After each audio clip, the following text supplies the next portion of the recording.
Welcome to the AV Experience. I'm your host, Ryan, joined as always by our Kea, Jonathan Von England. See, I remember your name. That was just You a looked fluke at last it. time. I just whatever. And Bob, I don't even remember your last name. No, Bob Dooley. So Bob joined me at CEDIA, and by join I mean he cruised the streets and I was stuck running booths. So we will get into what he saw. I was able to see some things, and Jonathan abandoned us. He just said, I'm not going.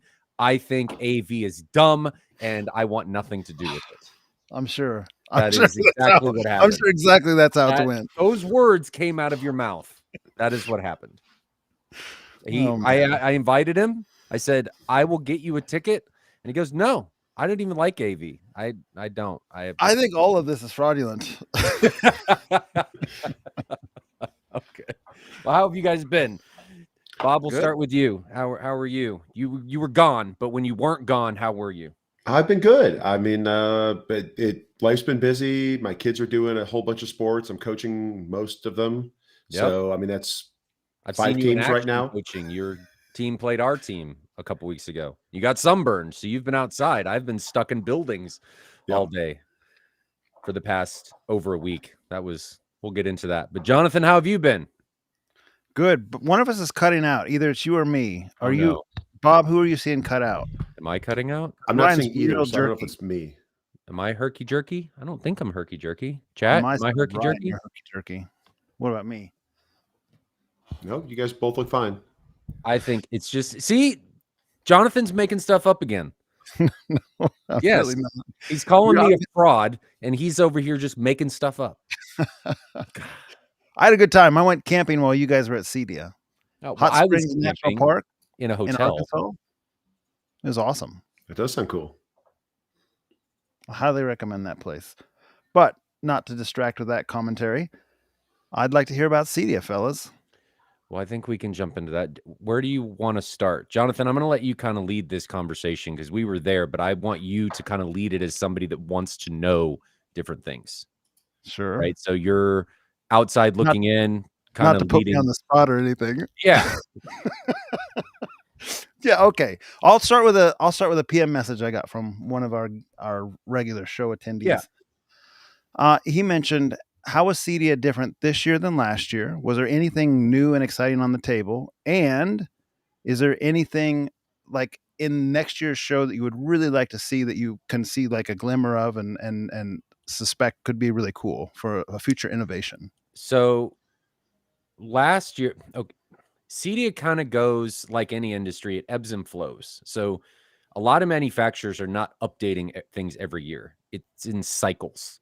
So if most people think about this with projectors, okay, so projectors are updated typically every 3 years. Now we're probably going to start seeing things longer than that, I would imagine, but it's historically been every 3 years. And AVRs, it's kind of around that. I mean, every 3 to 5 years we get a new version. So it's new flagships, and then they trickle down. Yeah, sure. That's a good observation. So there's always this ebb and flow of busyness. This year was, at least for the sound rooms, it was a lot more of the big stuff, right? So we saw things at CEDIA that we haven't historically seen, which mainly was Christie, right? Christie has a history of, they're kind of the big news that everybody was talking about, right? So Christie has this history, and I'm not picking on Christie. I'm just saying what's happened in the past.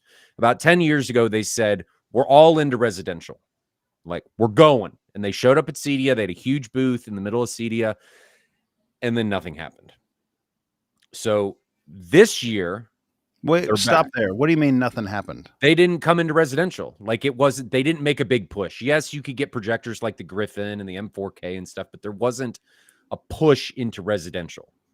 This year, and up in the past couple years, there has been a growing, tide that is now starting to come over the embankment. They haven't just dumped everything in 1 year and come out of nowhere. It has been this buildup that we've been getting to. And we finally had Christie at the show again. So when I was at CEDIA in 22, there was an Eclipse there, but it wasn't there with Christie. It was there with a dealer. I don't think anybody from Christie was there. I may be mistaken. Maybe 1 or 2 guys were there. But I never talked to them. It was mainly in a distributor dealer's booth. This year, they were everywhere. They were in probably 4 sound rooms, if I remember correctly. They had a presence in one of the distributors' booths. They had multiple LED walls. They had multiple static displays. So they had an Eclipse in a booth and on static display. It's huge.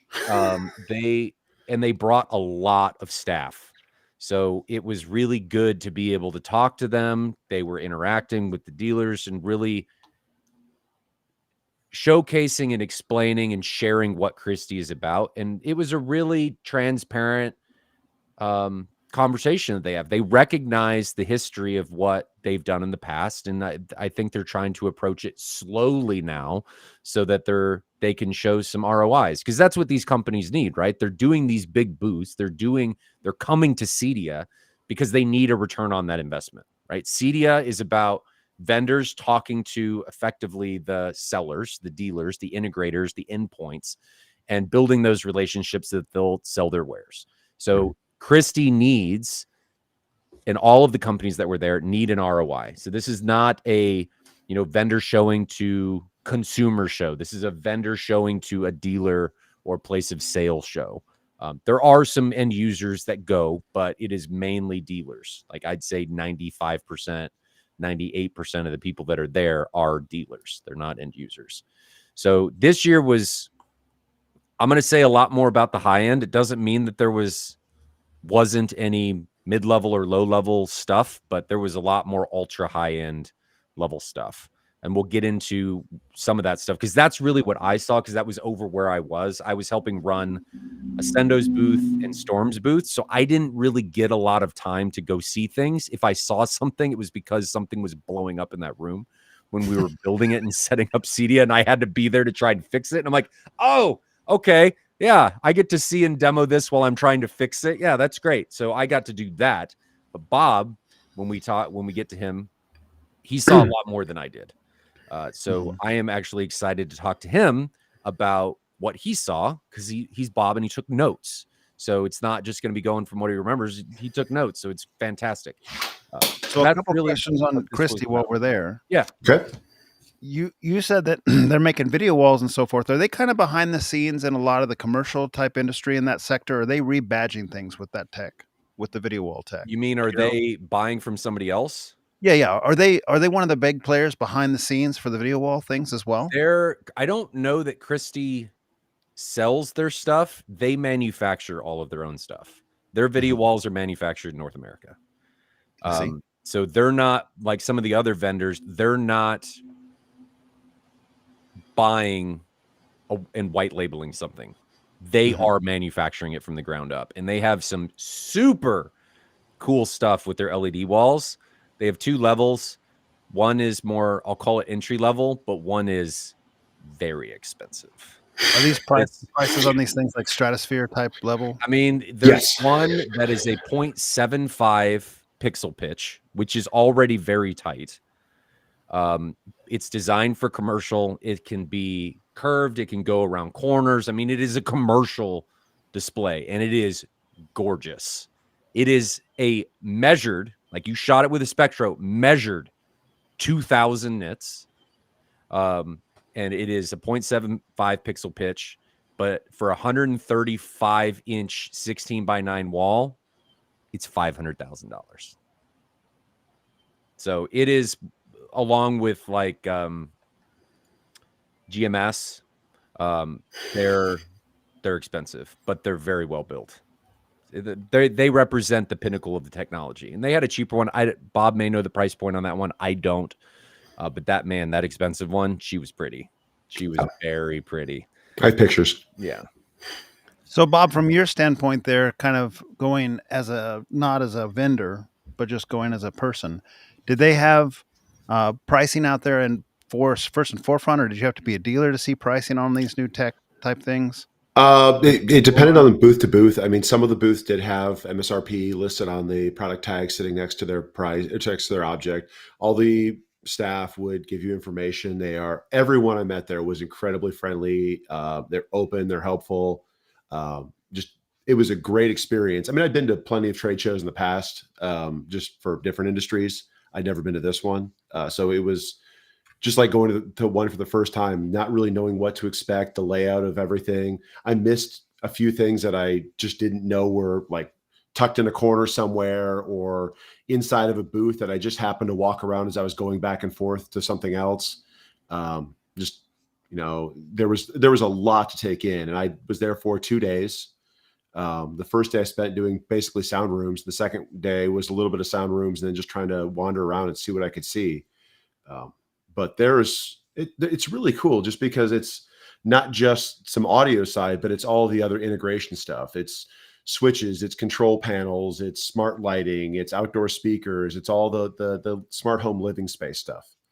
There's a lot. Which it's funny when you go to the CEDIA Awards, which we did this year, most of it is about that aforementioned stuff that Bob mentioned, is your lighting, your control. Most of the industry is that. Yes. We think it's all like the video and the sexy stuff and the things that we find fun.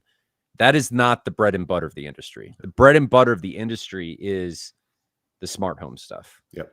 It's integrated audio. It's distributed audio. It's hidden audio, ways to manipulate a space to make it more appealing for different living environments. And it's really cool stuff. And like, I was kind of torn there because it was like, I wanted to go look at this stuff, but knowing you're on a time limit and not having like all the full time. I mean, I'm looking at something and I'm like, I want to see more about this, but I got to catch a flight in, 4 hours and I'm only halfway across the floor. Yeah. So there was a lot of really neat things to see there, especially if you're interested in that stuff. And even if you don't think you are, seeing it in person and just seeing what some of the concepts and tech out there can start doing and how you can apply it is a really neat experience. Yeah. Yep. Good points. So is a lot of the stuff that you're seeing there as you kind of walk through the floor, is a lot of it prototype stuff, or is it things that have already been on the shelf, so they're just trying to make their awareness of, or what kind of most of it's commercially available stuff. There's a few things here and there that will be a product coming out, in 2 months or in 6 months, or, hey, we're going to have this out next year. There's a few, prototype things, or here's things that are in development or that we want to kind of do, but most everything is readily available. And they make a big point when they talk about stuff about how this is in warehouses, this is ready to ship, because if you come in there as an integrator and you want this product and someone wants to take this, to a customer and tell them, hey, here's this really neat, cool thing I see that I think would work great in your space. They say, great, well, when can I get it? And they say, well, we don't know. Yeah. It's a really tough sell on that point. So yeah, there's not a lot of prototypes. Most of the new stuff, if it is new, is a product announcement that was just released, and they use CD as a platform to get it out there. Right. So, I mean, like, for example, Paradigm had a pair of in-wall speakers, which I can talk about a little bit later, but or behind-wall speakers that the Invisibles. The Invisibles, which were actually really cool. More and more manufacturers are doing those. Yep. We can probably talk about that later, so however we want to figure that out. But that was a neat little thing, and they weren't going to bring theirs, but they were going to do a little sound room, and they decided to bring them and show them because they're not out yet. But it was their kind of like soft announcement on the upcoming product. Like Chernoff with their AES 67 AOIP stuff, Ascendo with their Halo speakers. There's just new stuff. Christie with Vader, right? Yes. We kind of heard about that in the past, but this was the official, hey, we're here. It's coming. We're at a consumer kind of residential show, not commercial. It's coming. So it was the first time Vader had been shown anywhere for residential. It was at CinemaCon. So I had already seen it, but it was very limited in being able to see it. This was the first time it was seen on content, from my awareness in the public. But were they using real world content like 4K movies, Kaleidoscape, that kind of thing? Yes, and awesome. We'll talk about that. Demo reels. Yes, we will talk about that. How about rooms and so forth? You said you spent the first day kind of looking at audio rooms, Bob. Were they like, I know like the Christie room was like a full encompassed showroom. There were Bob got to see what we do. Yeah. There were a good number of them where there's 7 on one side and 2 on the other. But a lot of the individual vendors actually had them inside their display areas too. So there, for example, the JBL had a booth that I think was bigger than the Ascendo booth or sound room. JBL takes that one everywhere. That one goes to ISE. That is their room that they right. And it's inside their area. And so that was the kind of the problem, is that I didn't figure out that those were there until like a little bit too late. And so I'm going around like walking around these places that I skipped, like, oh, here's this demo room that I didn't know was there. They're hidden. They're hidden. And like, if you didn't see a sign, or like I missed the Massimo one because I didn't see it. The floor is loud enough, like out on the show floor, that you can't even really hear the theaters as they're going on. There are some that you can really feel the bass, but when you get far enough away, you can't. So it can be really difficult to just pass right by one that's not in the sound room section. SVS's was open top. Okay, some of them, not some of them. That one you could tell was there, but yeah, it was kind of cool. I mean, and that was, like I said, I just missed a couple because I'd like walked through the booth and not realized that this wall display there was actually the side wall of something that had an entrance around the corner. Well, now you know. Yes. So there's no floor map, like a directory or anything, like a lot of the shows. There's a floor map and a directory, but it doesn't necessarily tell you like what's in that booth and what's on display. It doesn't tell you if a vendor has a sound room. Right. So the sound rooms that we built, like that I was helping build for, how long was I out there before the show started? Saturday, Sunday, Monday, out there Tuesday, like a Wednesday, week. 5 days. So I was out there 5 days before the show started. They're called sound rooms. Right. Like they are on the map as sound rooms. That is what they are. And there's several of them. They're on the main show floor, and there's some down in the like high-end audio demo hallway area thing. Yes. So the map though just shows the sound rooms, like they're called SR 1 through 12. And then you have, if the vendor has a space out on the main showroom, that space is called the vendor. Yep. So you don't know if it's a vendor booth, like a part of the show floor, if they have a sound room. Most of the big players, like if you look at Martin Logan or Paradigm, I think Paradigm was with Martin Logan. They just did a Paradigm. No, Martin Logan wasn't there. Martin Logan was in with JVC. Oh, okay. Well, there you go. So, and then you have SVS. They had one. JBL always has one. Sony has one, if you know where to find it, for their. It was really cool too and stuff, and their video walls, and so they're there. They just don't advertise them. You got to go talk to somebody, and then usually that person will say, "Hey, have you been through the demo?" And then you go listen to it or see it. Crix did have a demo. Go ahead and answer that one, Bob. You said what? I said Crix did have a demo, and I did go to it. Yeah. Is now a good time to kind of talk through those demo rooms since we're on this topic? Whichever way you want to go. You want to start with projector side? Let's do that. Go ahead, Bob. Let's talk through the demo rooms, the sound rooms. Okay, I guess we'll start with the Ascendo one because it's the first one I went to. Okay. And it was probably the worst choice for me to go to first. And this will be an interesting way to phrase this.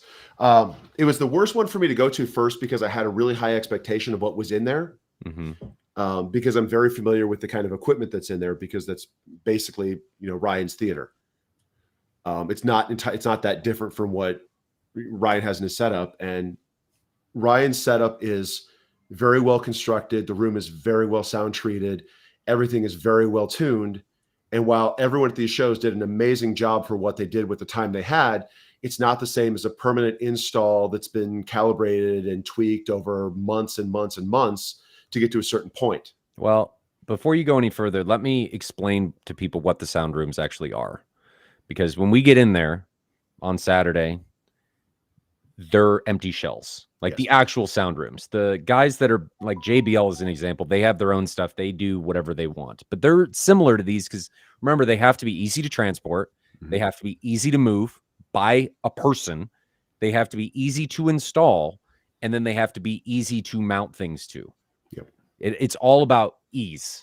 Yeah. So you can't take one of my panels in my theater and move it. One of my panels weighs like 400 pounds. These things are not. The joke we make is every wall is made effectively out of cardboard. And then you put acoustic treatment on top of it, right? So you've got like a 1/2 inch in the sound rooms. I don't know what JBL does. This is just what we call SR rooms. So SR 1 through 12. The sound rooms are like a piece of wood, very thin wood, to allow screws and stuff to have something to mount to. It's usually hollow, so you have two sides of mounting substrate. And then on top of the inside part, you have about a 1/2 inch of acoustic treatment. And that 1/2 inch is everywhere. Every surface on the inside of the room is covered in it. So it is a uniform, high-frequency broadband absorber. It's like the Owens Corning Select sound stuff. And it's really only absorbing high frequencies above a certain range. Does nothing for bass, does nothing for your mids. It's all high frequency. Okay, so they're not fantastic, but they provide a good foundation to do what we're trying to do. So that's part of it. The other part is when we're building these, very limited on the amount of time. While we can tear down a room, like when I was tearing down the room on Saturday after the show ended at 3. We had an entire sound room torn down and in boxes in 6 hours, ready to go, palletized, ready to ship out. Sound room was empty. We were done. It was good to go. 6 hours. It took us 5 days to build and get some level of calibration done, because you got to measure, you got to mount. There's tons of people working at the same time. You have to run all of the cables. You're having to do all of this stuff. And then you're having to do audio and video calibrations, make sure all of the demo stuff works, make sure everybody knows what's going on. And that all takes time. And things invariably, if anybody's been to setting up expos or shows, things go wrong. Like there's no way around it. Things go wrong. So people need to go in, and dealers do for a lot of it, because we've been to these shows a lot. The people that go to these know it's an expo room. So you have to go in with the idea that this is an expo room. So is it good for an expo standard? Right. Because there is limitations on what we could do. Like for bass, for the Ascendo room, you've got 2 64-inch subwoofers in the back. And then you had 16 18s. So there's a ton of firepower, but you can't pressurize the room because it just goes away. Not right? sealed. There's no way to keep it It's sealed-ish, but the room is flexible. It's so thin and flexible, you cannot pressurize it. Right. So you run into issues where people will come in with like, oh my gosh, this is going to be amazing, because I've heard this, and it's not to the level that they expect, because it's an expo room. Right. And for audio specifically, video you can get away with a bit easier, but there are still some limitations. But I just want to put that out there, because people need to understand that there's only so much that we can do, and we can calibrate, and we do calibrate the video and audio, but you're still rushed, right? Because you're still trying to install stuff while you're calibrating. And a lot of times, like there was one time we were calibrating, the Ascendo room didn't finish calibrating until 5:30 in the morning the day before the show. So the first year at M-Wave, we didn't finish calibrating until 3 hours into the show. I know. So, this is the reason that I make that point is because we're all tired. Oh yeah. People make mistakes. And so there needs to be this expectation that, we're just trying to showcase what we can. Yeah. It's not going to be a perfect installation. So if it's good for a show setting, it's probably going to be a lot better when you get it into a home. Right. And that's kind of like, and that was that mistake I made the first time, going into it with expectations based upon knowing the type of equipment that's going to be in there. Yeah. And it showed well. I mean, I'm not saying this was bad. I'm just saying, like, I've heard this particular stuff do better. This was your first one to CEDIA, so it was the first one to CEDIA, and I was the first person in line for that room right after they got it working. And it was hot. It was very hot the first time. Turned up, because the other thing that happens is day one, usually after day one, when we've been in there all day listening to things, we then go back and make changes, because it gives us time to familiarize what's going on, what are the limitations, what needs changed, what's running too hot, is the SPL good, what are we running into? So the calibration changed after Bob went through it. And that's why I wanted to get back to in this one, because I bookended the Ascendo room. That was my first room and my last room before I went to the airport. Was it different when you heard it the second time? Very much. And I'll get into that. So when I went to that room, I mean, it's a better than Ryan's Christie projector. So I mean, like I already I base would level hope of, like, so. I had a base level of like what to expect there. But again, like What projector was it? It was the Eclipse in that particular room. So I mean, this is not like this is some joke of a projector. I mean, this was a incredible projector. This was incredible equipment. The bass, you're just, it's moving you almost. That it was so hot that first day. Yeah. And because it was so hot, it was a little bit out of balance. If you got out of your chair and slid forward, the middle row was kind of like a bass mode in the first day. So if you slid forward about a foot, it actually became really good. And I liked it a lot. But the bass was insane. I've got pictures. I don't know what's a good way to do that. Do I? You can go at the bottom there, and you should have a share screen function. Okay. Let's see.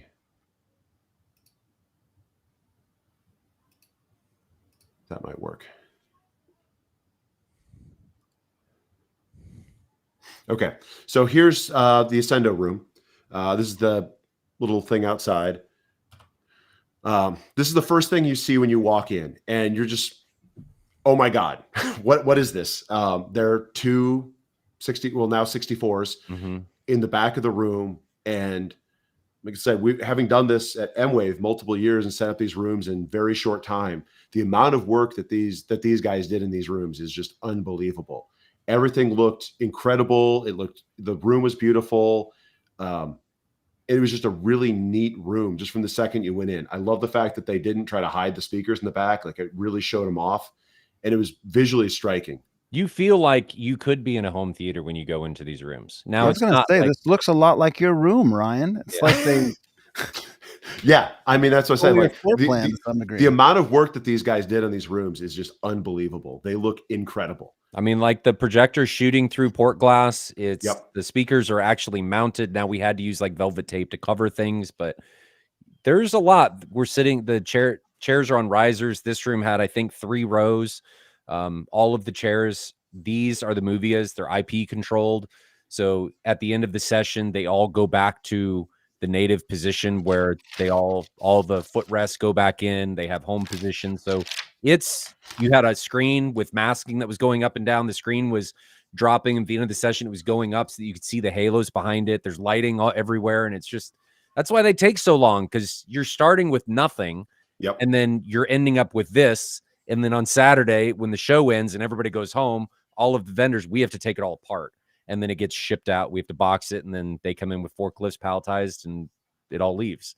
So it's by Sunday night, the showroom's empty. Like, the whole show floor is pretty much empty. Very fast. But yeah, the bass in this was just insane.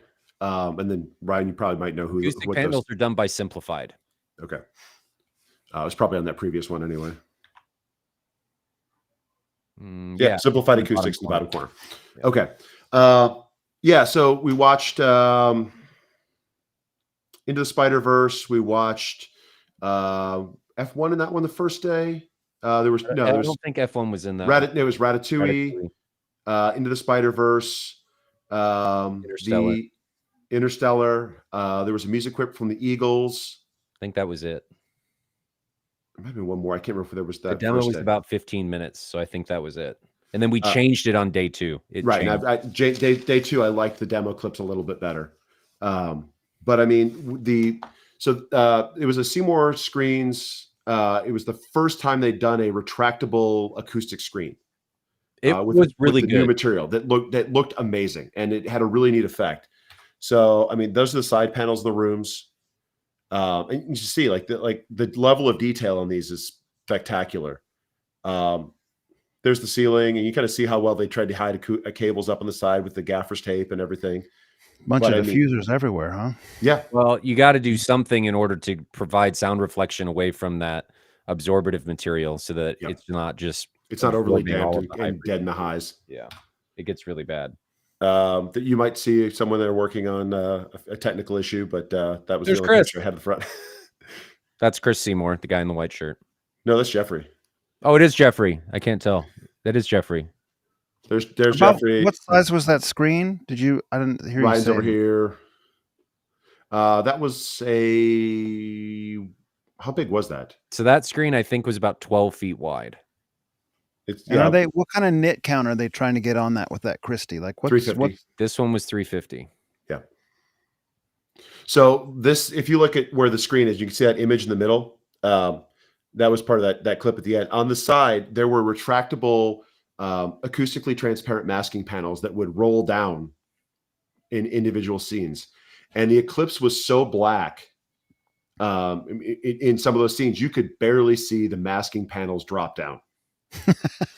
I heard that from somebody in one of the forum threads. It was really cool. I mean, it was just, I mean, I'm not saying it's like OLED black, but it's like a natural black, because OLED black is not something that exists in real life either. Because, well, I mean, theoretically, if you did put it into a fully non-reflective room, potentially, yes. But I mean, but you have even on the black walls that are black, it's still reflective.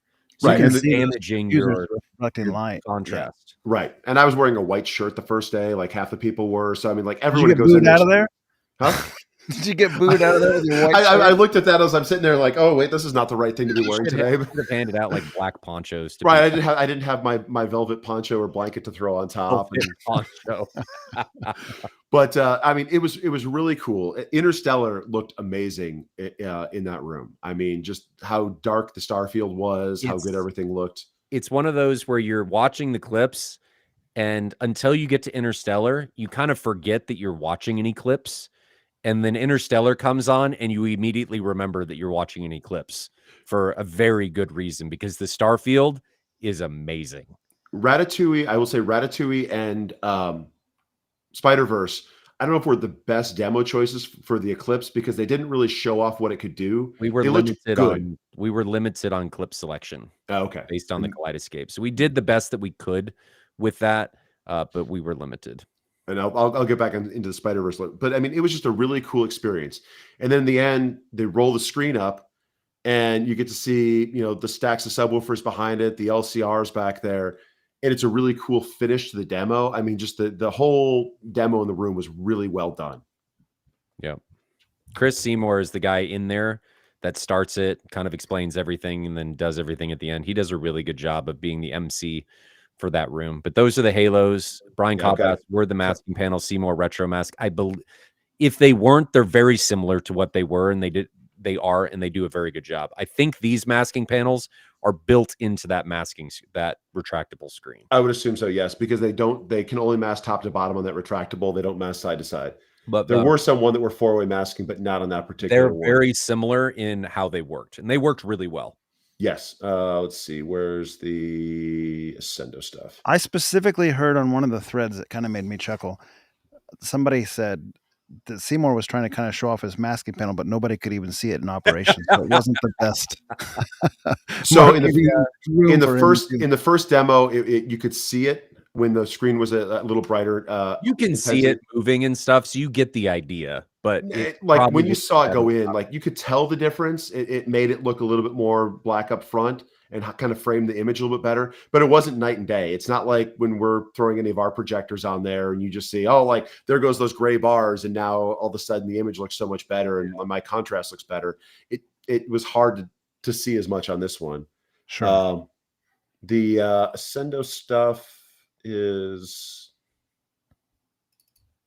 that gonna? No, it's not gonna do that. How do I? You need to share your screen instead of a program. Yes, I do. Technical difficulties. Let me do that instead. Super chat from Planet Hulk. I'll throw that up there while Bob's doing it. So $2 USD. Thank you very much, Planet Hulk. Much appreciated. Never expected. Will there be another M-Wave? If so, when? So I am currently talking to my vendors. And I'm talking to my vendors because I need to ask them how much they would hate me about a date. There's a thing called the World Cup that gets in the way of next year. Right? It's smack dab in the middle of the summer, and it causes a lot of problems for hotels because we're expecting in Kansas City an influx of about 1 million people. So there's no hotel availability in the summer. Anywhere. Like all the way out through Wichita. So wait a minute. It wasn't on the same weekend as the World Cup, was it? Not. You were thinking? It's before, but I still can't get hotels. It's all booked Well, up. I These can't. people are coming in early for events and trying to Can't get reserve 'em. space. So Yeah. the only date that I've got right now is, and I'm talking to my vendors. This is not official yet because I'm still talking to people about it, trying to make sure if it's going to work. Let me make sure I've got the right date. Is the weekend of Friday the 18th through Sunday the 20th of September. And the reason that is because outside of those dates in the World Cup, I could do it in August, but the date for August is right between Audio Advice and CEDIA, and it's closer to CEDIA. So this one is 2 weeks after CEDIA. And I've gotten blessings from most of my vendors. So as of right now, we're looking at the 3rd week of September is where we're at. So just a outside thought. If they were finishing CEDIA or getting ready to go to CEDIA and your thing was like a back-to-back weekend, would that make their life easier because they could just ship to M-Wave? It helps with sometimes with equipment, but it can also make it more complicated because shipping gets really complicated with sending different things, and the things that are going to M-Wave probably aren't exactly what would be at CEDIA. And then it's mainly a problem for my overseas vendors because it's a lot more flight time close in. So I just try and take care of them because I recognize that, hey, these guys are people. I don't want to really push them to where they're exhausted. They don't want to do the show, but I think we'll make it happen. But tentatively, that's tentative right now. I'm not promising that's when it's going to happen because everybody that I asked looked at me like I was crazy, but they said, Ryan, for you, I think we can make it happen because M-Wave was a really, really cool event. So I'm hopeful. That's wild. Reading what Jedi 1982 says in there. That's wild. It's crazy. Yeah. Crazy. I didn't think it'd be a problem, but it was. All right. I think I fixed it now. Okay. And guys, we're getting some chat comments in here that are kind of off topic from CEDIA. We'll address those at the end. We're not like forgetting you. We're just starring them. We're getting there. Jonathan and I are starring them. I can't share that myself. Someone has to click the button. I don't see a button. Yeah, nothing's popped up, Bob. Did it not work? No. It's showing me on the side. Nope. Oh, there it is. I never got it. I can't. Yeah. It never popped like it did the first time, but it was an add to stage option. Okay. So this is the Ascendo's little demo wall of the things that they had. There's a picture of the Halo speaker. I never saw this wall. It was right across from where you were sitting. I never around the corner. Okay. So this was on the opposite wall from the Black Swans. I'll show a picture of those in a second too. But I mean this is kind of a little highlight of the speakers they had. This was they had the 10s in the room, I think is what was in there. Which are a good speaker. They had but they had these things up there in front, and that was what they were really highlighting. There's a better picture with the finish they put on these things. How big are those drivers? It's a 8-inch around the side, and then it's a 10-inch coax in the middle with the same compression driver that's used in the Black Swan in the center of the 10-inch coax. And there's a better picture of the coax. So they are not small. No. So I mean that's an 8-inch driver, a 10-inch coax, and another 8-inch driver on the other side. Yep. So but they're very thin. They're only 10 inches deep or something like that. I'd call it like a foot. They're big, and they weigh a lot. They're super cool. I don't believe these were beryllium. They might not have had the beryllium diaphragm in them because they are having beryllium. It's very difficult to get anything in beryllium right now. Yes. I tried to get some beryllium driver speakers for some stuff I'm working on, and I was told by the manufacturer that I could buy them now and be put on the wait list, and I could potentially expect delivery in 2.5 years. Oh my God. Oh my God. Oh man. So it's very hard to get beryllium. And the reason for that is because there's very, very few manufacturers that create the beryllium that would be needed for these speakers. And by very few, it's one. It's one. And that one sells almost all their beryllium to different industries. And the industry, or their side business that does the thin sheet for beryllium speaker drivers, is a very, very minuscule portion of their business model, and they don't really care that much about it. Yeah, which is very unfortunate. Yeah. But they had these set up on the other side, and that's the side you see, including the Christie video wall right there. This is the bigger one they had. Yep. Again, they had that same finish on these Black Swans, and it just looks, carbon. Man, they look good. it looks so good in person. They're not ugly anymore. What is that material? Is it like a bowling ball? Like it's a flake carbon. Yeah. So it's carbon. So take carbon fiber, and they do it. Sort of enamel? The lay is different, and you can get it in cars and for different pieces and stuff too. Like this, it's a different weave kind of thing, and it's a different process for how they do it. But they were gorgeous. It's more kind of just pressed. They're also like, forged carbon as well. It looks. And it has some reflective quality because you can see like the blue carpet on the side of it, like a mirror finish almost. Yes, it's a shine finish on those. They were pretty. Meant to be hidden on those particular ones. Now, Jonathan, you had a question on these. You had a PM or somebody ask about. Yeah, I mean, you don't have to answer it if you don't want to, but I got a PM where somebody said that they thought the Black Swans were kind of like missing a step at the show. They didn't produce as well as he expected. So the Black Swans, as far as I understood, that were out there, I don't think were calibrated. I doubt they were. I don't think they were, and they really need it. But this is another instance of people being so tight on time that you have to pick and choose your battles on what you do. So the primary expose there that was being showcased was the Christie video wall. Those Black Swans were there as really kind of static, but they were there just to reinforce what was on the video wall. Same with the 28s. Yeah. So on the other side of that one, they had the Christie projectors that were out there. And so you can see some of their lens options, some of their smaller ones. The large one right here is the MK15, I believe is what it is. M4K. Yep. M4K 25. Sorry, that's a 25. But you can see the size of that projector. It's the same size as the 15. Yeah. Yes. But it's smaller than the Griffin. Considerably. Yeah. By a lot. And then there's the Eclipse, that's a good sized table that it's sitting on. So that's not a small unit. 410 pounds, not including the chiller. Yeah. So the chiller's a separate unit. She big. It's definitely not a small unit at all. No. Here's the very beautiful video wall over there. They were just displaying AI art on it, and it looked gorgeous. It was a very pretty wall. Gorgeous is an understatement for how good that looked. Yeah. And the other thing that I noted of it, for how good that looked, there was no heat. It was very cool. And unlike some of the other ones, which I'll mention later. But I mean, there's a close-up of that video wall. Very tight on that one. But just like every one of the other ones, if you're looking through something else, there are slight sync delays between all those panels. Mm-hmm.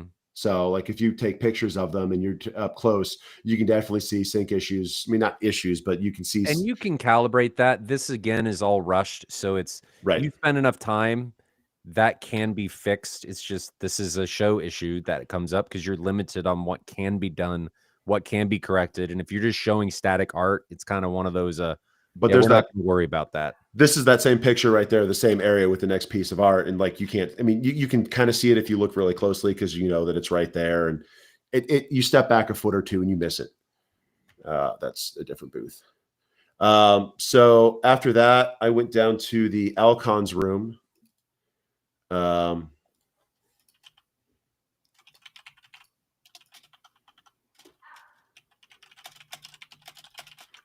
For one specific reason, because right there, Vader was down there. And so saw the Eclipse, and then basically the commercial version of the Griffin, which was the Cinelife 4425. 4425. Yeah. 4425. It's the 25K Griffin, more or less. They produced the Cinelife series for commercial, and then they did the Griffin series for residential or permanent install. But this was the same room on the other side. And you got to see Vader for the first time. This was Pose Acoustics did this room. So they had some panels. I wish I had taken a picture of the panel and the screen layout, but I didn't. Everything was kind of hidden in this room, so it was a lot harder to see.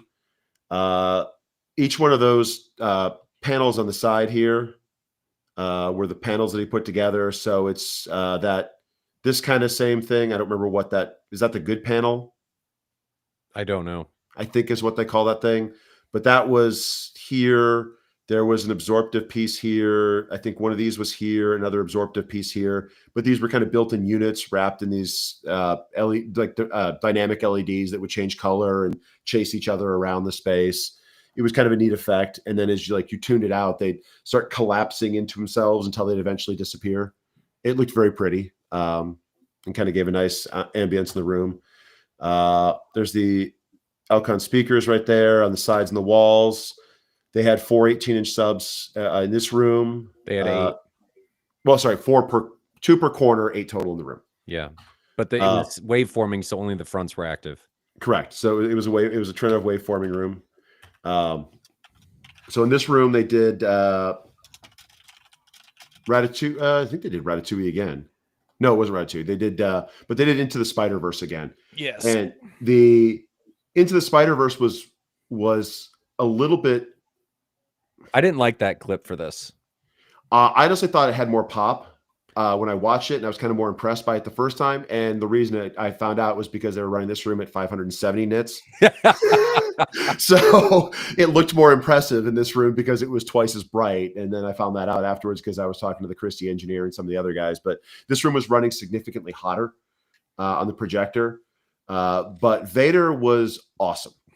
They did this cinema clip from Cinema Society or whoever that is. It was the DCI clip. Yeah, it was a DCI clip. But it's this, woman archaeologist in a cave tapping a brush for some reason at a wall and then pulling out some gadget and she's got a flashlight and pulling out something and scanning it and some AI, some floating interface pops up. But I mean, it was really just to show off how dark content looked because the whole scene was darkened in a cave, but there was also a bright flashlight that was highlighting the view. And they turned Vader on and off as this clip was showing. And you could really see the difference on how it was modulating the power of the unit, because not only the overspill light just went away as it dropped the main power, but it didn't really hurt the perceived brightness of the flashlight, but it brought forward the color of, like the purple color of her clothing. It brought forth a lot of the detail in the face, in the rocks and everything else in a major way. Did they have the power meter on? No, the power meter wasn't on. I wish that had been. Hold on, let me explain the power meter. So the power meter, what they can do when they do these Vader demos is on the right side of the screen in the black, there'll be a black bar because it's 3840 by 2160 clip and the projector is 4096 by 2160. So in the black bar, they put a power meter, and this power meter shows the contrast or what Vader's doing and the power level of what they're actually doing to the laser. So when Vader is moving, you can see everything moving, and it's just a cool reference to have when this is actually taking place. And you wouldn't think that it would make that big of a difference, and you wouldn't think that it would be that different than normal laser dimming, but oh boy, is it different, because it's keeping all of the colors the same, but your blacks are getting blacker, and it's mind-blowing. That DCI clip, when they're turning it on and off, it was a huge difference. They did a clip from Ghostbusters Afterlife in there. The first one of the Ecto one, before you realize it's Egon, like driving away with the trap in the front seat, which was a good clip. And it showed the improvement in the black floor after having seen a Griffin a lot in the past too. Vader was a big improvement on that projector. I mean, the blacks look measured. Did they tell you what it measured? No. So I think, from what I understand, it measured somewhere. Oh, and you mean the 60,000 to 1 contrast? Yeah, that projector normally does about 5,000 to 1 native contrast, and it was doing somewhere between 55 and 60,000 native. Yeah. Oh, yes, they did mention that with Vader. That'd be dynamic, wouldn't it, rather than native? Or are you really saying native? I guess it would. It would be more. It'd be more dynamic. Unlike some of the other dynamic algorithms, including the one on JVC and the ones we see in Epson and some of the other projectors we've had, that I saw no downsides to this. I mean, there was no pumping, nothing. It just looked beautiful. No color shifts. I mean, everything about it was amazing. What they're doing is I don't know exactly how it works, but how I think it's been explained to me, it's almost like light steering.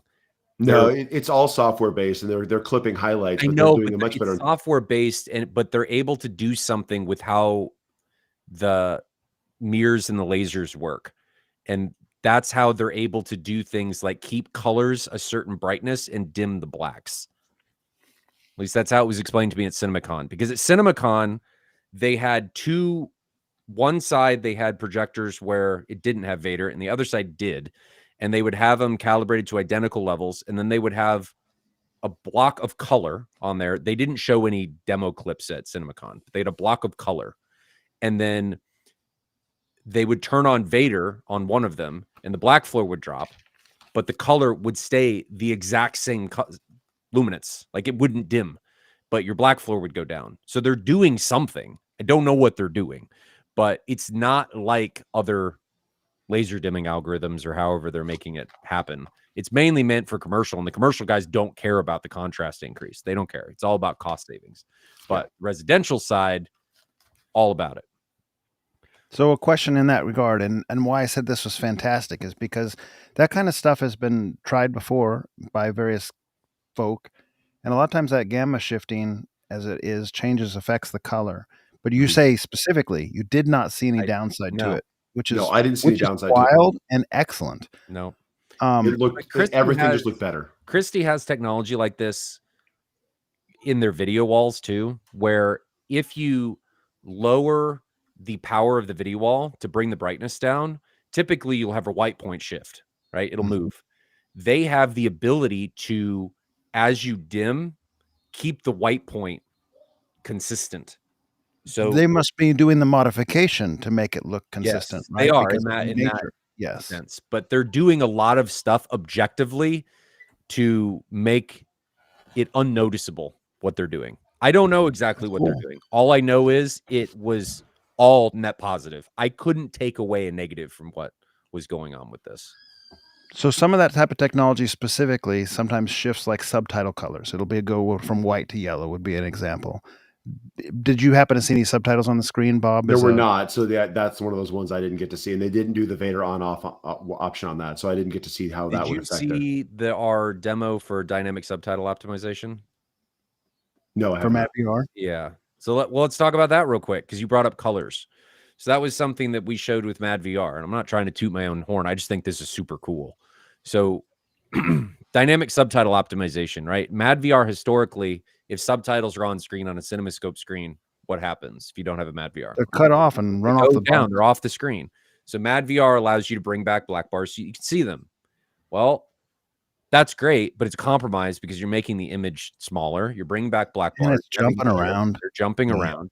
So dynamic subtitle optimization, Envy is now able to see them, cut them, and move them into the image. So it's able to now manipulate subtitles. And you brought up color, and this is why it made me think of it.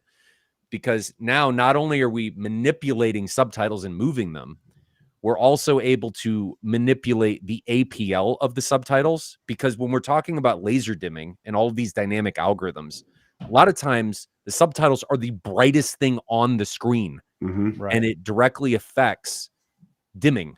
Well, Envy now has the ability to tie the brightness or the APL of the subtitles to the APL of the scene that is being displayed.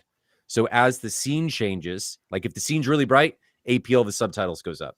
Scene's really dark, APL of the subtitles goes down. So it's able to match what you see on the screen. Yep. And then it's also able to, I didn't realize how big of a deal this was until I saw it. It's able to match the color gamut of a given frame or scene into the subtitles. So if the primary color of a scene is red or some shade of red, it brings that into the subtitles. And now that I'm used to watching it that way, normal white subtitles are insanely annoying now that I've gotten to see what this thing can do. And then it's also able to manipulate the size of said subtitle.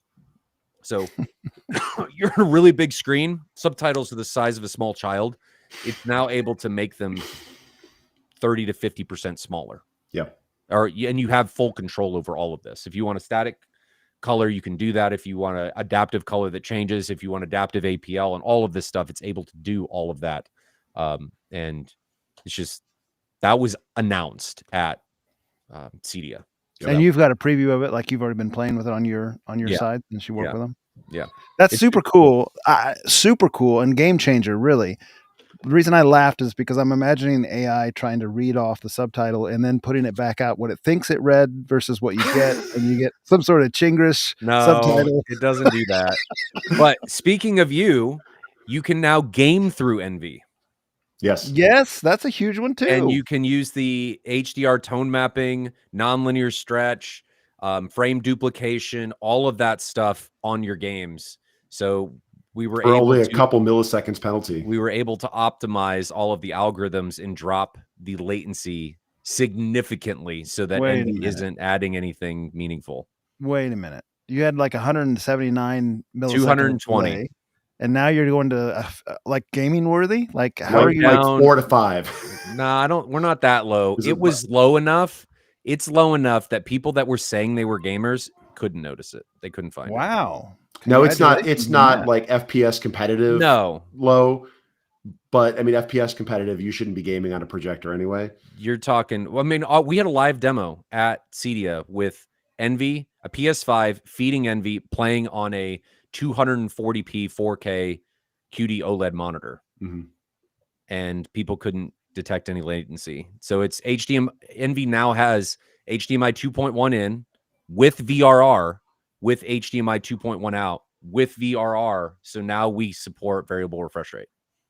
Which is super cool. Super fantastic. Yes. I saw that part and that was awesome. Yes. So that's not on the core, I suppose. That's on the. It is on the core. Wow. Yes. You guys, that's big news. It is big news. Yes, it's big news. And all of the previous generation units, so core Mark 1 core, even Mark 1 Pro, Mark 1 Extremes, Mark 2 Extremes, they're all going to get this. They're not going to have the same ability that like the Mark II core, the Mark III Pro, and the Mark III Extreme are going to have because of the input card and headroom, but they will still get the ability to do it through optimizations. Well, yeah. Again, congrats. That's huge. And I don't know what the specific latency is because it hasn't been measured, but it is low. But that's a really cool thing too, especially if it's already in your signal chain. Yes. You don't have to now run a bypass mode around it for things like that. No. No more running around. So like it's in the Alcon's room, they showed and I went twice to the Alcon's room too. These both did a kind of a big tune between day 1 and day 2. Day 1, like they ran the line array ribbons up front. And there was kind of a big disconnect between the ribbons and the bass. It was still a little hot in that room too. They ran a music clip that didn't sound quite right. They ran that scene from Ghostbusters in the beginning with the Ecto 1. They ran the running through that tunnel, the mine tunnel from 1917, where the rat trips the trip mine. Mm-hmm. That looked really cool. That one kind of shows off more of like the way the colors just kind of looked the same way they expect them to. Everything just looked a little bit better. Ghostbusters looked super black, and it's a very dark scene in that movie. There was no real. If there was any pulsing that you saw with the laser dimming, I didn't see any. I did not see any pulsing. When I saw it, the black bars were still on the screen. They zoomed them off for I think your demo. Yeah. So when I saw it, because I saw it before the show, I went in there and I think I saw it on Tuesday, and the show didn't open till Thursday. So I saw it then. I saw a Ghostbusters clip that you didn't see. It was the one later where they're fighting. I saw that second day, so I'm not there yet. So I saw her. Right. But I had black bars. And the cool thing about the black bars is you could see the black bars changing, Yes. but you couldn't see the content changing. And Now- sometimes the black bars, it was a drastic difference if it was a bright scene, but I could not pick it up in the content. You could see it, and actually that's what I was going to mention too on the way when we did that clip with it on and off. You could see the overspill actually change intensity. Yes. So in the content, I didn't see any type of pumping. Never noticed it in the content. No, not like when you see the pumping in like the waking up scene from 1917 in basically everything. Nope. No pumping anywhere. That wouldn't fly in commercial cinema. That would not work. It looked good. So the second day I went back in the Alcon's room because I forgot to talk about that with the Christie one or the other one. They changed a few of the clips. The Ghostbusters clip changed. They did Wall-E. They did a different clip from Passengers. Spider-Verse still looked really good. I think they might have done Passengers the first day too. They did the past where the ship comes around the sun. Mm-hmm. That looked really good in that room too. But the Ghostbusters clip they showed was the second one at the end where they were fighting Zool. I like that Zool one more because she looks really good. Everything looks really good. I mean, like it's not gray, it's black. I mean, for a lot of that stuff, because it's a very dark night scene. Was 500 nits too much?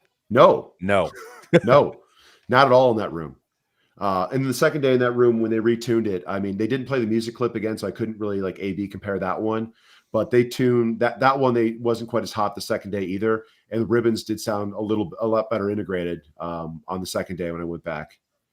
But overall, it was a great room. I mean, I liked the Alcons. I just never heard them before. It would be interesting to hear them in a different environment. Here, Bob, before you go on, I gotta address this super chat.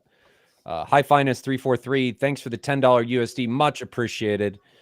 He says, ahoy, we have reference level gear and open concept living room space, 97-inch G2 SP17s, 88D4 series bed layer, K-Scape Marantz AV10. Should I chase Atmos? I have a pair of B&W M1s mounted above the rears. He doesn't say how big his room is, does he? No, but I'm thinking general media space, like living room. I'm thinking of a living room. Yeah. I would not chase Atmos. Unless you can do in-ceiling speakers and you want it just for ambience. I wouldn't try to mount ceiling mount speakers. Your living room, Jonathan? Would you put Atmos in there? I wouldn't put a system like that in my living room just from my wife's perspective. But man, I might have a different take than you guys. I would put 2 ceilings in for Atmos if he can do it in a cosmetically approval way, because it sounds like you got a real nice system there. Yeah. I think Atmos adds a lot. It adds a lot to music. It adds a lot to modern movies. But I think it's important to not jam something in that doesn't fit. Right. If you can hide it aesthetically and make it look good in the room, it's not a bad thing to add. The other thing with in-ceiling speakers, especially with a second floor room, if you have bedrooms above that space, depending on what your room looks like there, you can hear those in-ceiling speakers through the floor in that room. So if that's like a bedroom, that might be something to watch out for. If it makes sense in your space, it will add a little bit, but it's not going to add a lot for most of the content you're going to be watching up there. So Jonathan, you think that if it works, if you could put it in the ceiling, you'd do it. Yeah, I mean, look at the gear that he's got there. This is like high-end stuff. He's got a real nice system, and I think you're leaving something on the table if you don't at least put 2 speakers up there. I don't think you need 6 speakers. No, but 2 makes a nice positive difference, and for everything. And it depends on where you sit in the wall too. I mean, if you're sitting in the room, if you're sitting in the middle of the room, you could maybe do 4, but if you're on the back wall, I wouldn't do more than 2. I mean, I'm not saying you guys are wrong. Everyone has their own perspective, so you're just getting a mixed opinion here. That's fine. You're wrong. But what I would say is if you have just one seating spot you care about, put them just front of you and above, right? So like not directly overhead. Like my previous living room. Put them a little forward of you, maybe like where my arm is. This camera keeps changing focus, but that way, because our ears are designed to hear forward better than behind.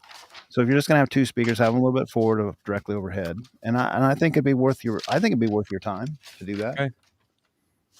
Good question. And then since I touched on the Alcons the second day, I ended with the Christie room the Ascendo room the second day, and I mean it was not as hot. It was much better integrated, and they changed some clips around. I really liked the sound the second day, but it was really kind of just paying more attention to see the how the Eclipse looked after seeing everything else. They played this little clip, and I don't know what it was from, but it started with a guy playing a trumpet in a cemetery, and there was a flyover from a bomber, and then That's a really cool scene. it goes into a concert. Do you know what that's from? I Roger do. Waters. Yes. Is that what it was from? Okay. Yeah. What's the name of that? It's not just Roger Waters. It's because he's got several of those ones out. I'll have to go look and find it on the K-scape. But it's a really cool scene. I know what you're talking about. He's wearing a black shirt in that, and then watching that, like the black shirt on him is stunningly black as how deep that is, and it looks really cool. You know you're a nerd in AV when you're describing somebody's shirt as stunningly black. That was it was a really neat way to end out, because I was getting right ahead to the airport, and I'd come in the morning when there were some technical issues that were being addressed in the room. So I went to go see other stuff because I had limited time. Came back, and the line was going to be like an hour and plus. I asked Chris if there was a way I could just go in and sit on the floor so I could see it one more time, and he was super awesome and let me get back in there to see it one more time, and super appreciative of that. It was really neat. It was a really great way to end stuff out, because I kind of got to start and end in the same space. After the Alcon's room, I went to Barco. At their booth, I was going around with the Cinemite guys who we had at M-Wave, and who were awesome again. And a couple other guys that they knew, and it was just kind of a really great group of people everywhere. But we're off to the Barco booth, and they had their video wall outside. It's their 0.9 one. You can see the bottom panel didn't exactly connect, I guess. But it was another neat one. They weren't hot like some of the other ones I seen in the past, and another one I'll mention later. But they still looked good, even outside. But if you get in close, I mean, you could see, and they obviously didn't have a lot of time to set this up. So this is not the way they're going to be indicative of it. You should watch these guys trying to get these things up as quickly as possible. I mean, I've got some pictures later of like what some of these mounting systems look like, and the fact that they got these this good, I mean, is kind of amazing given the way these mounts work on some of them. But like, I mean, you could see this, you could see the gaps on this one. When you start back and you stand this far away, you don't notice them at all. But like everything else, like once you see it, you're like, and then you see the line, and then you see the space between it, because you know what to look for. But I mean, that's a full pixel off right there, so that's probably easily adjustable with an actual install. The inside of the room, they had the Heimdall Plus with some Meridian speakers. It was not really meant to be a sound room. It was just meant to be a room where they had sound, because the room was not nearly as dead as some of the other ones as far as sound insulation. So you could hear a lot of the convention around you. It worked for what it was trying to do. It was mostly there to show off the projector. You can see some of the familiar faces in there. The projector, again, they had up on top. That projector is so insanely quiet. It is crazy quiet. And there's some other ones that were crazy quiet too. This was like the Heimdall Plus, I mean, looked sharp. And by sharp, I mean like almost like digital to sharp. I mean, just super sharp. It did. It just looked really crazy clear. It had good pop, and it looked almost like with animated content. It looked a little bit too digital compared to some of the other ones. Like the Christie looked more like watching a movie, whereas the other one looked like watching it on like a display at home. Not in a bad way, but it was a different presentation. Mm-hmm. It handled fast motion really, really well. Were they using Dyna Black? Did they say? They did not mention it. I think they were, but I'm not sure. But like I said, the animation looked really good. The motion looked really good. I don't know whether or not I saw a hint of rainbow on that one. It was one of those ones where like I was looking for it and I couldn't tell if it happened or not, because it's a single chip DLP. but I never really it wasn't one of those ones where you just saw it and then you just couldn't stop seeing them. So it was one of those ones where I don't know if I noticed it or not, but there were a number of other single chip DLPs where I discovered that I am really sensitive to RBE, or they just are RBE machines. And if you're sensitive to them, you're going to see a lot. And I kind of ran into that on more than one. After that one, I went to the Cricks room, which was, here's some of the speakers they had in the room. Here's the interior. They had their speakers out in the corner. It was on a little smaller screen. They were running these, they called them infrasonic subwoofers, but they, didn't go down as well. And an LS 7000 or the QB 7000. They were kind of 18-inch subwoofers in larger enclosures. The Epson in this room looked MW. It is not next month, you liar. You're just as bad as Jonathan. I just didn't lie. I said, "When is it being released?"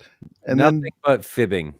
I asked a question. No, I'm talking about you and earlier, not right now. You and earlier, just yeah. So but lies. Vader is coming out. They did specifically say Vader is coming out to all their 3-chip units. So it will be on the Griffin series, and it will be on the M4K series next year sometime. Yeah, but not anytime soon. Coming to commercial first. Yes. The Epson in this room, in particular room, looked really good. Which Epson was it? I'm sorry. It was the 7000. Yeah. The Cricks speakers had really nice dynamics. There was not a lot of bass in this room, but I mean, there was 4 18-inch subwoofers compared to what was in some of the other ones. The price on this room was not nearly as expensive as some of the other ones too. It sounded generally pretty good. Bit of compression in the highs and with the volumes they were trying to push, but I mean, there weren't monster speakers in there. It was nice and clean. It was an enjoyable room. It was definitely more approachable than some of the other stuff as far as price point, by a lot. But I mean, there shouldn't be compressing at 98 dB sensitive. Like that shouldn't even be a thing. Unless there was some sort of bad EQ. It may not have been compression of the speaker. It may have been distortion in the room. Which could be. Because the rooms, remember, aren't treated, and it could be all kinds of crazy stuff. Yeah. Could have been the amplifier. I mean, I'm not saying it wasn't the speakers. I'm just saying there's a lot of variables that it's tough to say, hey, it's this when we don't know. The highs just sound like at times they were running out of headroom, but like I said, that could have been a number of things. And the rooms were overly dead, especially in this one. Because if you notice and you look at the interior of this room, this is all high frequency absorption covering the entire room. Did not have the diffraction set up like a number of the other ones to kind of bring down that absorption. So, which also could have contributed to it. But overall, I mean, it was the first time I ever heard the Cricks speakers. They did a good job. After that, I went to the next level room.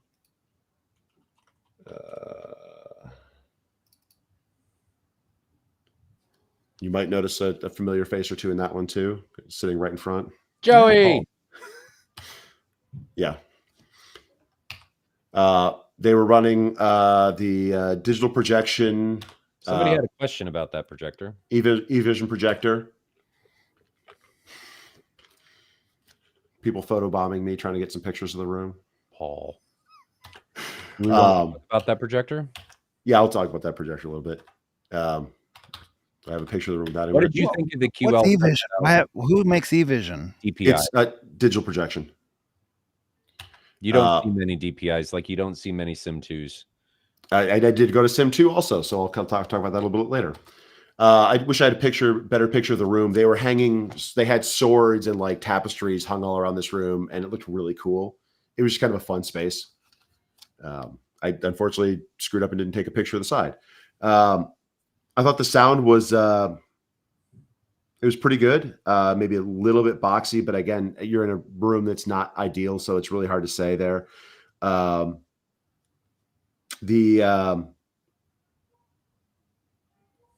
see, they did Star is Born. That sounded pretty good on the speakers. I did like them. They had pretty good integration with the bass. The digital projection unit was bright, had good colors, motion was super fast. But if you notice at the front of the room, that's not a particularly big screen. I think it was a 120-inch non-AT screen. So while it was bright and punchy, it was not like 160, 180-inch screen where they're trying to throw a lot of lumens, if I remember right. It's 10,000 lumens, right? So it looked really impressive on the screen. I liked it up until we got to the last clip. And the last clip was the scene where I guess the bearded lady starts singing at the end of Greatest Showman. Mm-hmm. And they're out. She's in that like really bright blue dress. The colors looked really good. I like the first part. And then they go into this big ballroom where everyone's wearing white gowns and dancing around, and it's rainbows everywhere. Now, I know I'm always looking at the positive stuff. If you're not sensitive to rainbows, it may not be a problem. No, it was a good looking unit. This was one of those ones where like I had never really, other than a particular unit that we don't talk about, had never really experienced a single chip DLP projector. And I saw them for the first time on that, and like, I don't know what's going on here, what the problem was, and I just never been around single chip DLP projectors. And I was around a lot of them this weekend, and I saw the same thing on every one of them. So it's not like one was, I guess, maybe worse or better, because I don't really have that as a reference anymore. But as soon as I got to a point where it was that same type of content, you could start seeing them, and then you get a flash here or there as you kind of watch things. Like, did I see that? Did I not see that? But when that type of content hits, where it's whites with colors around, some contrasting things, they become very noticeable if you're susceptible to it. And that's just, I unfortunately susceptible to it. So there should be, Bob, there should be different color wheel speeds that can affect that.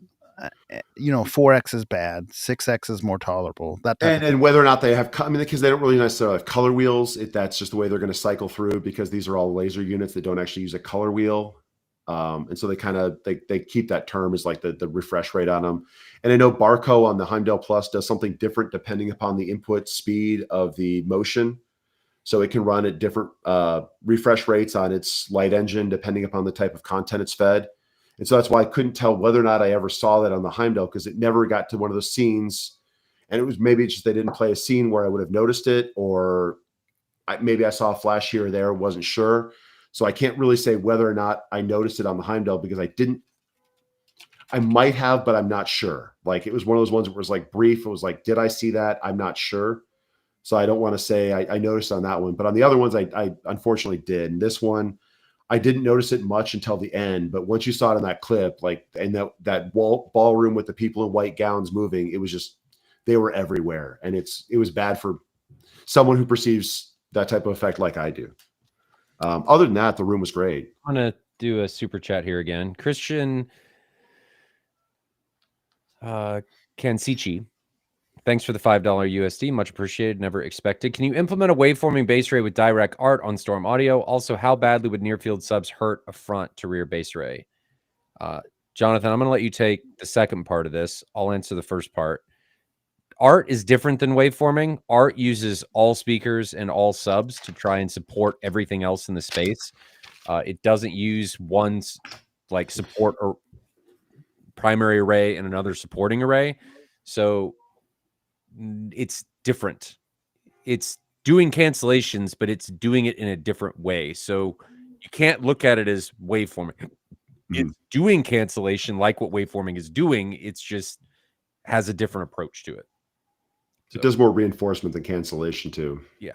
So Jonathan, I'll let you take the next part of that. Yeah, I mean, I'm just guessing on that, Ryan, unfortunately, because I haven't experienced it. But at face value, if you made the rear subs for the base array your near field, and you didn't have a neck set behind that, which is the only way that would really work, I don't know how because the main intent of near field is feel, right? Mm-hmm. So if you're in the proximity, you're going to get a feel as it's kind of catching that sound from the base array.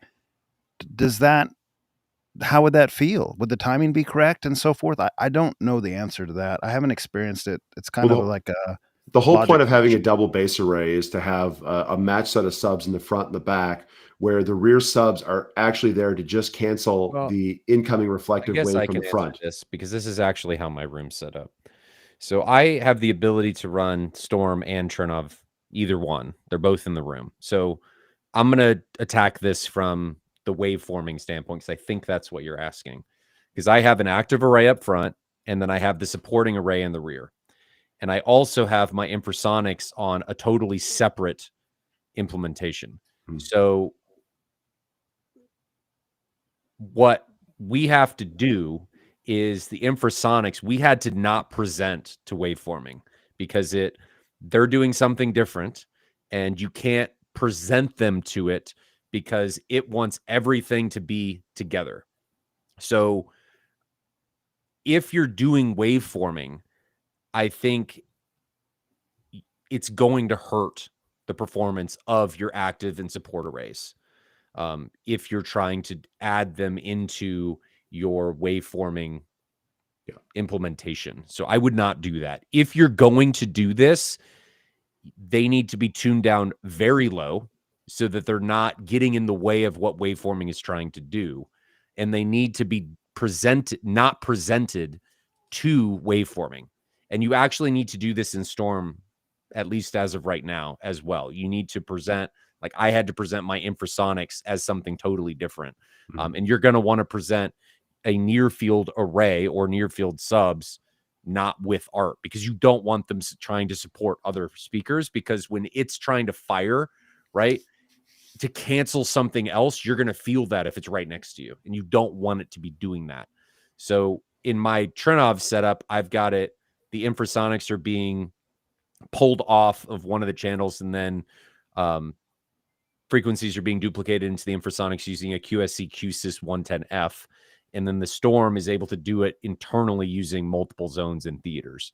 So I would keep it separate. Otherwise, you're potentially going to open a whole can of worms and create all kinds of problems because you're introducing things that both of those technologies are not expecting. And anything unexpected is just going to cause problems. The reason that it works well in the way Ryan's doing that in his room is because the goal of both art and waveforming, especially waveforming, is to defeat standing waves in the room with cancellation modes. And what happens is when you add infrasonic subs, you don't need to add those, and you don't need to deal with that because they are of a frequency that is lower than the lowest standing wave in the room. So when you run those, you generally put those infrasonics down below where that lowest standing wave is going to exist in your room. And so, but if you're trying to play 60, 80 hertz content through your near fields, that's messing up what those technologies are trying to do. If you're trying to play 20 hertz rumbles and shakes and maybe pushing, depending on your room size, 25, 30 hertz, that's outside of that, what those technologies are attempting to cancel, because you're below where that last standing wave exists in your room. So it's not as much of a deal at that point in time because there's nothing for them to do at that point. All right, I got to answer this. True Pro Cinema, or the True Pro Home Cinema sound, I think you're full of crap. And the reason I'm going to say this is because THX cinemas back then, even today, you can't create the frequencies that infrasonics and stuff are trying to do. It's not possible because you don't have the power, you don't have the driver surface area. You cannot do it, which is why commercial cinemas focus on X frequency, typically of 30 hertz and above. It is not possible to do what we're doing in residential. Because the rooms are too big. You cannot do it. And the other problem with it is if you start getting into these low frequencies, if you understand how long waveforms are, you're potentially going to contaminate other theaters, because it is very difficult to stop waveforms that are that long and have that much energy. So I'm going to say that you can either continue to be negative and say that everybody's just spouting a bunch of BS, or just enjoy the show, right? These rooms, every vendor put a tremendous amount of work into. And some of them may not be as snazzy as others because it takes money to do this. A lot of these vendors are spending 30, 40, 50, $100,000 just for floor space. That doesn't even include the room, paying people to do it, doing the equipment, doing any of that. That is literally just for the space on the floor and for having the union move the stuff to the space on a forklift. So if you're going to constantly just go, hey, these look cheap and this sucks and this, dude, we don't want you here, because it's people like you that are going to bring this space and this hobby down. And I don't really care for that to be in this space. So it's either get happy or get out. Sorry. Back to our scheduled programming. Summing up this room, I thought the sound was great. The speakers sounded really good. I did like the vocal clip in this one a lot. I see rainbows, so I mean that's going to color my comment on the projector. If you don't see rainbows, it had a great picture. I think it was I don't know what the pricing on this one is, so I don't have any information on that one. But it was a neat room. I went next door after that to K-Array, and went from big speakers to very, very, very, very, very tiny speakers. I mean, these are 1/2-inch, I think, speakers. I know nothing about K-Array. These things are, it's that. It's smaller than an old Bose Cube, but it's the same kind of concept of, satellite and then woofer array. So each one of these, this was paired with this little woofer array on the bottom. This particular one was multiple in a row paired with this one. This one was larger drivers, maybe 2.5s with a larger one. And they kind of had these for residential spaces where you want to put unobtrusive speakers, where you want to throw something next to a TV and not take up a lot of space on a wall, where you want to put them in a kitchen, where you want to put them in a dining room. They're small. They don't take up a lot of space. They sounded pretty decent for what they are. I mean, you can't expect a lot of headroom out of a very tiny speaker, but they sounded good for what they were. They had a bigger room in the other side where they had these kind of a line array next to a TV. And that one you can kind of see the individual drivers and how big they are. I think these were maybe 2-inch drivers in an array. They kind of had a pro audio sound. They were nice. Maybe a little tinny, but sounded pretty good. Then they had their big ones for kind of like a club sound, which was a horn loaded speaker. And I didn't quite love those, but I mean, it's a different sound. That just wasn't my sound. Went to the other big demo room on the other end that had sound room 6. Sound room 6. Yes, or 6. So this was the other one that was kind of at the other end of the hall, and this was the other main big room. So it's PMC speakers, Barco again, with the Heimdall Plus. There were, I think, 3 of them at the show. There was more than 3. Where was the other one? I couldn't tell you, but I know there was one in the Lindorf room. There was one in this room. There was one in the Barco room. I think there was the entire North American stock was at CEDIA. I know I saw at least 3 Heimdall Pluses now there. One vendor that is not on this, it's Deus. I've got pictures of it, and I'll bring it up. I know, again. but it's not on this thing. I think maybe owned by. They were demoing with. They were displayed with PMC. So they were, but it's not the. It's not. They're not attachment there. No. Yeah. There was an acoustics room, and I'll get to that too later. MW. Because I did go to it also. Inside, another similarly acoustically treated room. Those look very familiar. Again. You can see some of the speakers there. It was behind an acoustically transparent screen. You can kind of see the bottom of their speakers, and there you can see the Deus. It's really out of focus, but I mean the fact that it's there. You unfortunately couldn't see it in the room. I got pictures of it later from outside, and what it is we'll talk about in a second. There's their ceiling again, same kind of textured options, same reflections on the side. There's the back PMC speakers. Those speakers were not fun to mount. I can imagine they weren't. The Heimdall in this room, again, looked great on motion. It was really smooth.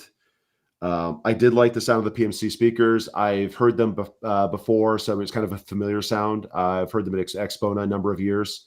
So I've liked them for years. They sounded pretty good. The bass, the low bass was a little bit kind of slow and bloated. This room needed more subs. It did. It was 415s and they were getting pushed. We were supposed to get more, but there was an issue that came up and we had to deal with what we had. So it was it needed more. And MW4 rear surrounds. This room was using art, so the more full range speakers you can put up, the more support you can provide at any given position. So that's why there's so many. I don't want to click on that one yet. No, that's okay. So again, Heimdall Plus, it looked really good in this room. We watched, I think, F1 in this room.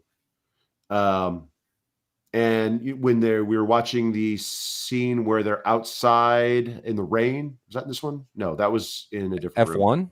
Yeah, it was F1 was in this one. F1 was in this one. It was the opening scene in this one. Yes. F1 was everywhere. Everyone was playing F1. Mostly the opening. There were a couple of other ones that played everything else, but I mean, the opening scene played everywhere. And this is another of those ones where it was maybe there was a flash and I thought I saw a rainbow, but I just didn't see them again. So I can't specifically say whether or not, like, if you're sensitive, you would notice it on the Heimdall or not. I just didn't have enough time on it with the right type of clips. I liked this room a lot. Other than the bass, it was a little bit lacking. And then there was a certain part that made it a little bit. This was what that Deus was logo right there. So this was the other big subwoofer that was in the room. Maybe it was set up. Maybe it was the fact that they just had less supporting subs there. I didn't love the way the low end sounded in this room. I guess the speaker has a much smaller voice coil. I don't know anything about this one. It has from what I was told, it has a much smaller voice coil than the Ascendo one. I also think the price is a lot lower too. But it didn't sound as tight and controlled. But it's another big monster. You can kind of see the back of that. I mean, compared to what the back of that motor structure on the Ascendo one looks like, I mean, that's significantly smaller. So, again, I like the PMC speakers in that room. I thought the Barco looked good in that room. It was a good showing. Bob, are you saying that's the pole vent and that's the motor structure on the back of the magnet for that? As far as I can tell, yes. What kind of pole vent is that? It looks like the size of a pencil. I don't know. But I don't know, but there you go. We don't know. So I'm just going to say that. Because it's not even a pole vent. That's just a mounting access point. Yeah. Yeah. That doesn't necessarily look like it's actually the And I don't know how much like these have actually been moved around, but you can tell right there. I mean, this is speaker number 2. So Deus is new. Right. We don't know if a lot of the stuff that was encountered was calibration. I mean, again, these rooms are thrown together. So I try and not make very harsh judgments at these shows. It's just cool to see things, get hands-on, talk to the people that are there. And then if you think something would be a good application, it spurs more conversation down the line. Getting this is how this X, Y, or Z performs at an expo is not a great thing to do. No, but the fact that there's now another one or two coming into the market is really cool. Yes. And that I really appreciated. Go ahead, Jonathan. Sorry. I just want to make sure I'm clear. That's not a pole vent. At first, when we look at the picture, I thought it was. No. That I believe that's a screw wiring or something, perhaps. Yeah. No, that's threaded right there. That's a hex nut. Exactly. I couldn't tell when it was originally showing the picture. How dare you make things up, liar? He's just going on these rampages of speaking false truths. After this, I kind of done the big sound rooms on the one side. And so I went downstairs to go check out a couple things because I was kind of running out of time in the day. Everything took longer because there were just so many like familiar faces that you kind of have conversations with, and everyone's awesome. So it was kind of hard to keep moving. You will see something kind of familiar for at least people in Kansas City. When I went to the next room,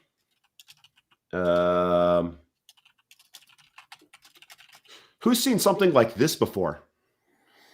Oh, we've done that very thing in Kansas City on several occasions. In fact, we did the very same thing with that they did maybe like 2 months ago. Yeah. So this was the Epson room, QB 3000 or the QL 3000, 7000. Was that the QB 1000? LS 12,000 maybe? QB 1000. QB 1000. It's a gold. Yes, ring. you're right. There was another one over there. Looks like another QL. Another QL. Because I think that's the 3000 again over there.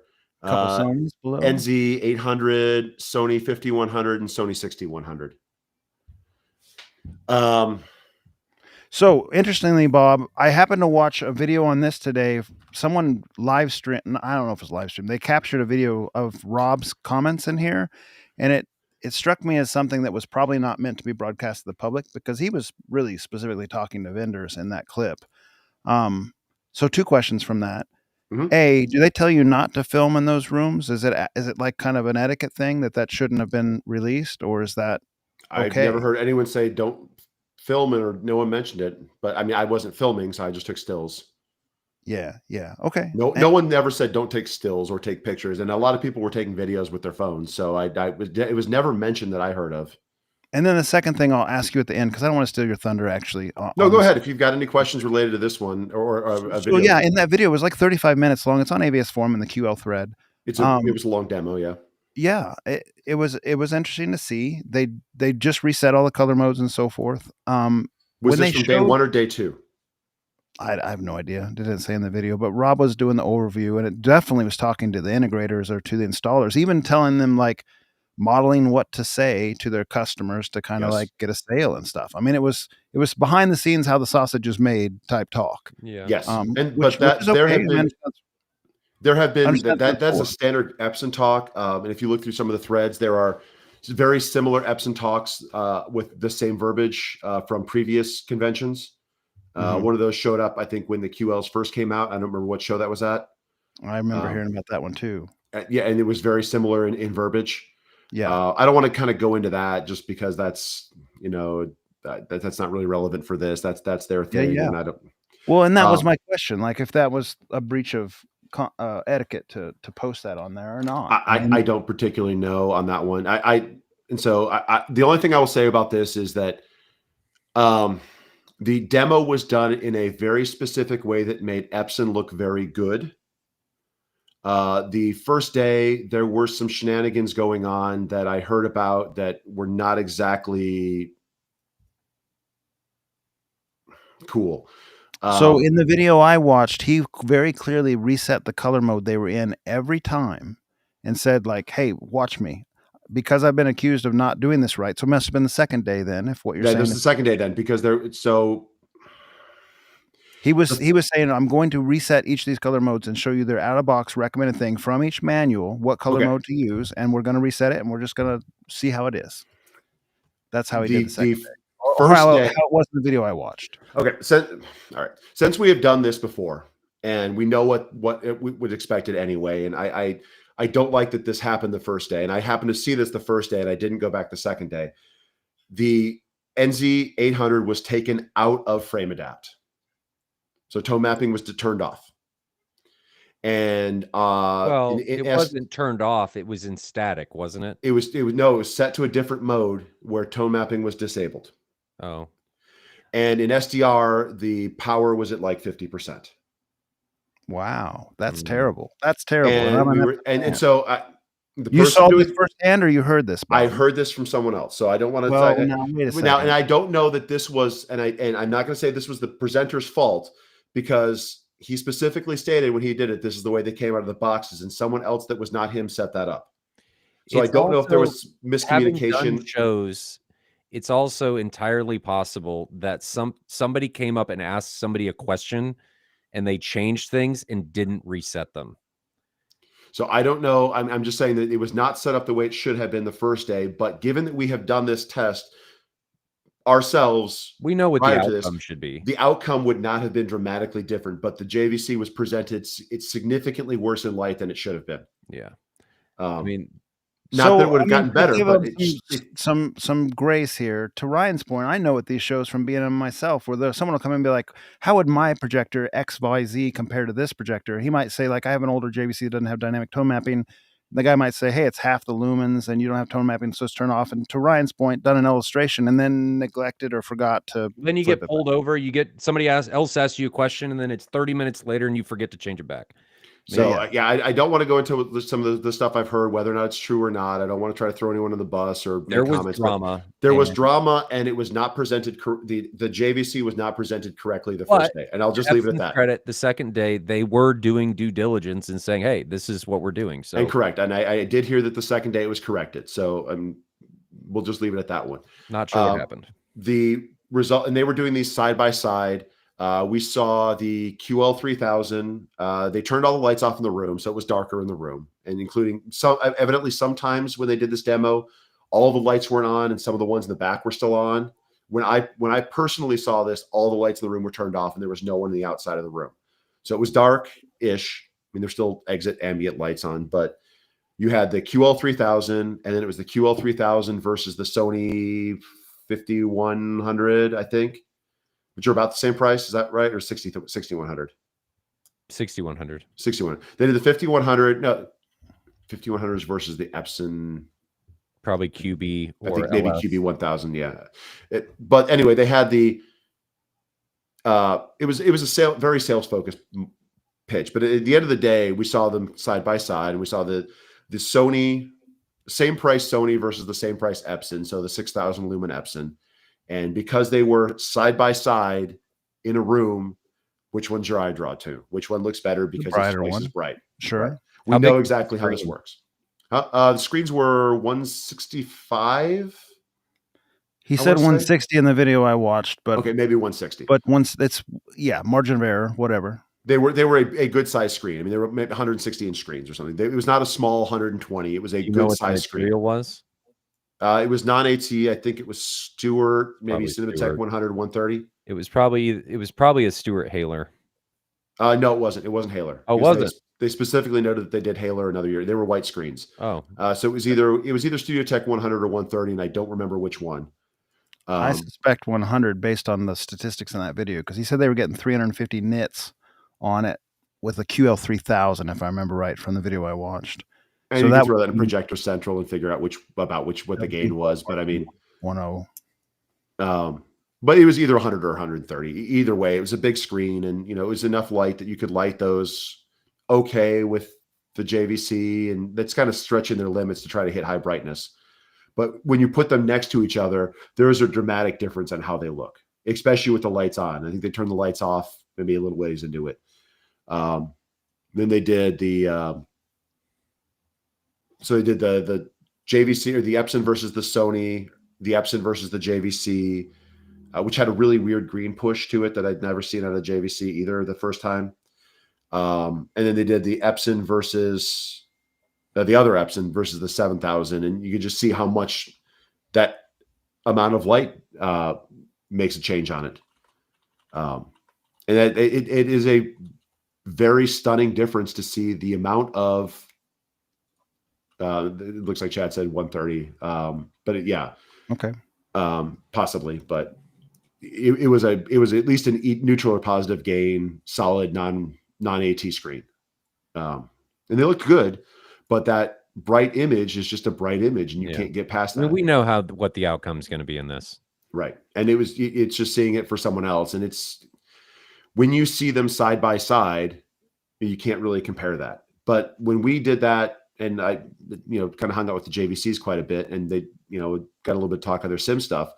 They've evidently turned the lasers down in their sim pits for commercial aviation, but they make sure that to get color accuracy, to get accurate adaptation to the room. Like pilots have to sit in like light controlled rooms for extended periods of times before going to these sim pits to adequately duplicate the conditions so that their eyes are acclimated to long-term exposure in these lights. So they don't have the color issues on those and the contrast issues and the brightness issues because your eyes have been acclimated. And so you don't notice the fact that, like if you left that room and came back and it's 100 nits or 50 nits or something, and you left that room and came back and it was, couple hundred, you may perceive that image the same way if your eyes have had adequate time to readjust to that. But if we flip the lights off, which one looks better? You're going to go to that brighter one because you've already been exposed to that higher brightness. So it's what we'd seen before. There was nothing kind of I got a couple counters for you on that, Bob. Just from my experience with the NZ500 and the QL3000, like I don't think it's all what you're used to by itself anymore. Because I've had these now for a few months. When I flip on the NZ500, now that I have a frame of reference that's pretty solid from the QL3000, that NZ500 seems dim, like it just does. I'll get not unusable. I'll get to that when I get to JVC because I got some JVC stuff too. Right. But this one was just more of like it's really hard to beat this brightness. Sure. Like it looks really good, and that the brightness is for a lot of people right now is very unattainable, especially when you compare it to emissive displays. And emissive displays are just getting bigger and cheaper every year. And we're at that point when we're a amazingly beautiful 115-inch TV. It's what, 20 grand? Yeah. And 100 inches, $1,500, $600. Yeah. The $89, 889-inch TV is $1,500 every day at Costco or Sam's Club. They're everywhere now. And so it's hard to, unless you're going for the audio, if you're going for the 150, 160, 180-inch screens, like projections at a tough standpoint with the output of the units that we have. Like 3,000 lumens is just not, the majority of the big players being 3,000 lumens is a rough place to be. It is. That's actually a really good point. And there were just so many beautiful looking big displays that worked in full brightness. Like they're just on a wall in the middle of the convention center and the picture looks really good. Yeah. You can't do that with a projected image. The projected image looked really good, but it takes a lot of money on the projected image side to get to the point where it's going to look as good as a TV. All right. So, next room. This was kind of a cool room.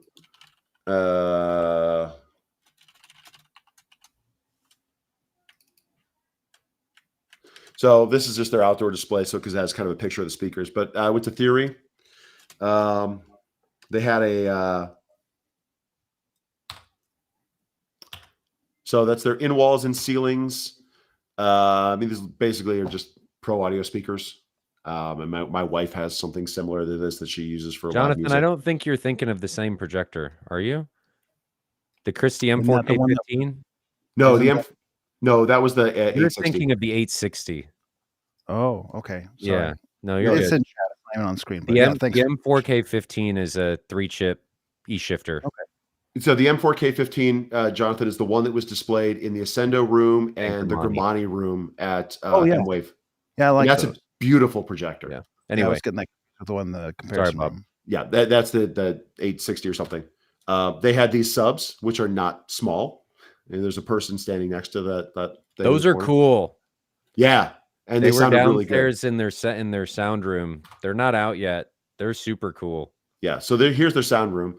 And they had these little in walls. They had these little bigger in walls, some slightly larger in walls, and then these bigger speakers. That sound room looks way different than when I was in it before they finished setting up. They had these rounds are in these kind of pods mounted in ceiling, and it was a very cool. Oh, that's just the track they played that actually sounded really cool, and I just want to take note of it. That Chinese drum one was neat. Talk about the display for a second. There was some display up there that was showing pictures. Jupiter. That's right. That's what it was. It was the widescreen Jupiter one. and I forgot to take a picture of it. It's right there. But yeah, I mean the you picture because forgot they to had take a they had picture the of information of that but it was was in the the back. 21:9 display. I mean, all we can see on this picture is a white screen. Was it a I TV? know, but it was a Or was it a 21:9 what was it? LED wall Oh, or okay. TV, or I don't think it Yeah. was a wall. It was a one panel. It was a one panel, big widescreen thing. Yeah. It had a good image, but It I did. mean, it was small and it was in a room that was dominated by Yeah, we're audio. calling that small now. It's crazy, isn't it? Yeah. I always love the plants at these audio events. Like, hey, Well, we're- they specifically put those plants there because they were kind of by the ports and the speakers, so the plants would dance. oh, Yeah, and Yes. they're also used a lot of times to hide things. Yeah, those plants were there to kind of shake, because there's a little sub right there behind them, and so when that sub was playing, the plants would shake. Well, there's also an enormous sub to the left of it. But this is the one they used for most of the stuff, and then they played this one at the end, and Yeah. that So the thing, big ones, that's dual 21s. it's super amazing. Like Yeah, sounds like really fun good. stuff. there was a crazy amount of like super tight bass in this room, Yeah. and this was not a great room. I mean, this was a half cube concrete room with not the best acoustics, but I mean, those subs sounded great. Yeah. I thought they kind of ran out of headroom in their tweeters and this one's too. These were not expensive. I mean, they were. This one kind of had a couple of jokes like some of the other ones. You know, they were talking about some of the rooms upstairs and the prices on some of the rooms, and they're like, "Here's how you would build a theory audio system for the same price as this one." And they showed you, first thing you do is you buy this $950,000 house, and then you put our theater in it.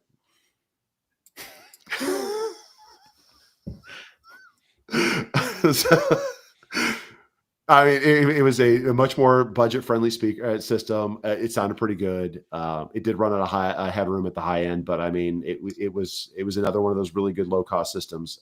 It was a good demo. The bass was great in this room. After that one, I went across the hall to Lindorf since they were finally open, and they were showing off. And I'm not going to be able to last too much longer because I'm starting to get tired because I flew back this morning. I'll go faster. This is 10% of his pictures, Ryan. You stay tight. So they were showing off the line arrays, and these line arrays, I believe, are like $10,000 a piece. Look at those drivers. They're not very expensive. Okay, $10,000 is a lot of money, but in the grand scheme, In the grand scheme of what what someone that shows a name on that says, like, it's not crazy expensive. So there's the rest of the room. There was another Barco in the back that you couldn't see because I was in there after hours and the lights were on. What size are those subs? 12s, I want to say. Like each one was dual 12s. Did they hear what Brian was doing in his room and then want to copy it? There was another room that looked kind of like this too. Yeah. So I mean, there's your each one of those modules stacked up. The room sounded good. It was not like the most expensive one, but it was also in a giant space that, I mean, if you see, this was a big, giant convention space where things were set up and nothing was treated. Perfect for those line arrays. Right. So they sounded pretty good in there. I did like it. Those are modular, right? They are modular, yes. So you can just add them to get higher, which is great if you're doing, the reason you would want that is if you're doing multi-row because of how line arrays propagate sound. Yeah. Unless you have like the 70J ones, which are curved to kind of try and get around that. These have very limited vertical dispersion. So you need to stack them in order to really gain row-to-row consistency.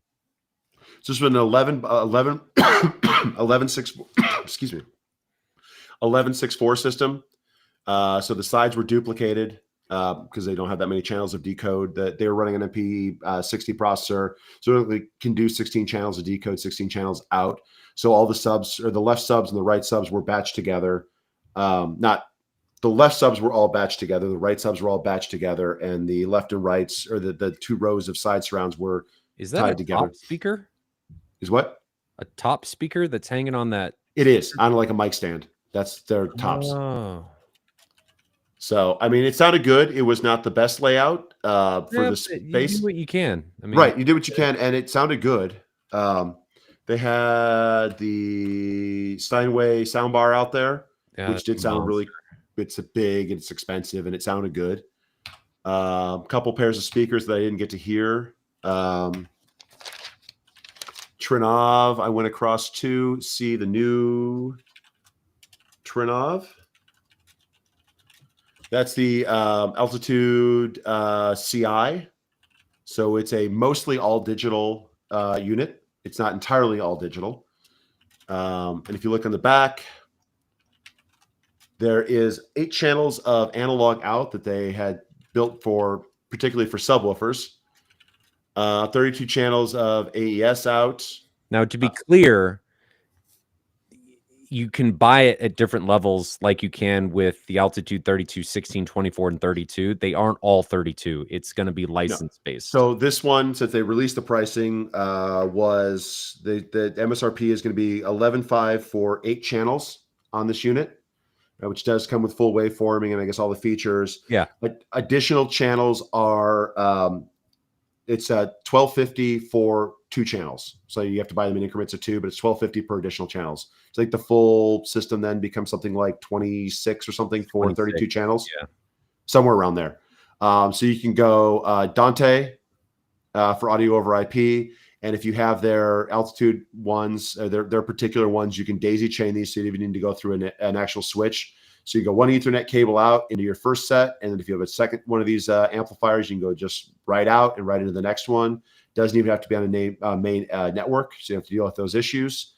You can do a combination of 32 channels between Dante, AES, and analog out. So it could be any combination. You can use 8 on this one and 4 here and 8, the rest there. Next year, they're going to come out with a double version of this one that's going to be 64 channels of decode and 64 channels of output. Yep. For bigger systems or using active crossovers or things like that. There's no pricing that I heard or anything like that, other than it's going to be next year.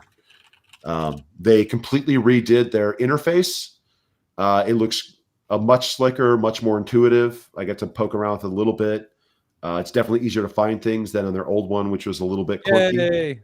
Yeah, it's a big improvement. I don't think that's out yet, but it looked really neat.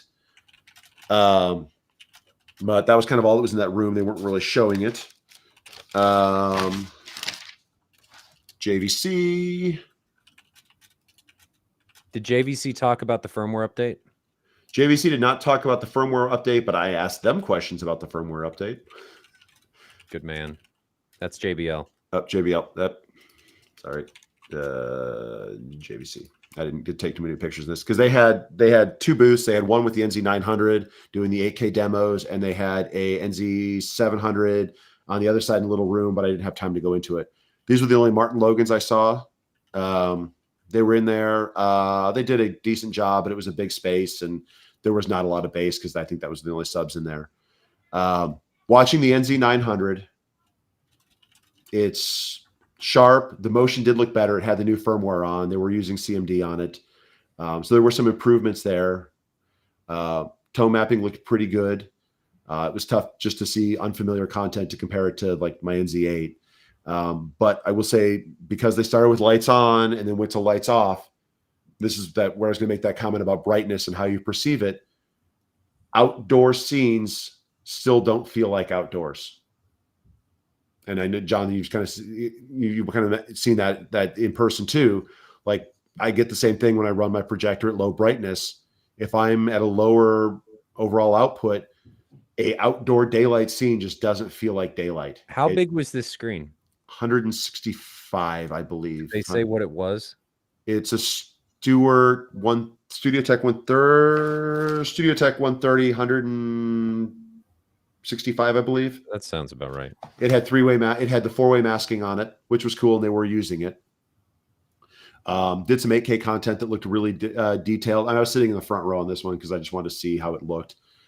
Sharp picture, motion looks a little bit better. It does not look as good a motion as the DLP stuff. I mean, you can still see a little bit of shuddering on it. It's a JVC. It's a JVC. Be good at what it's really good at.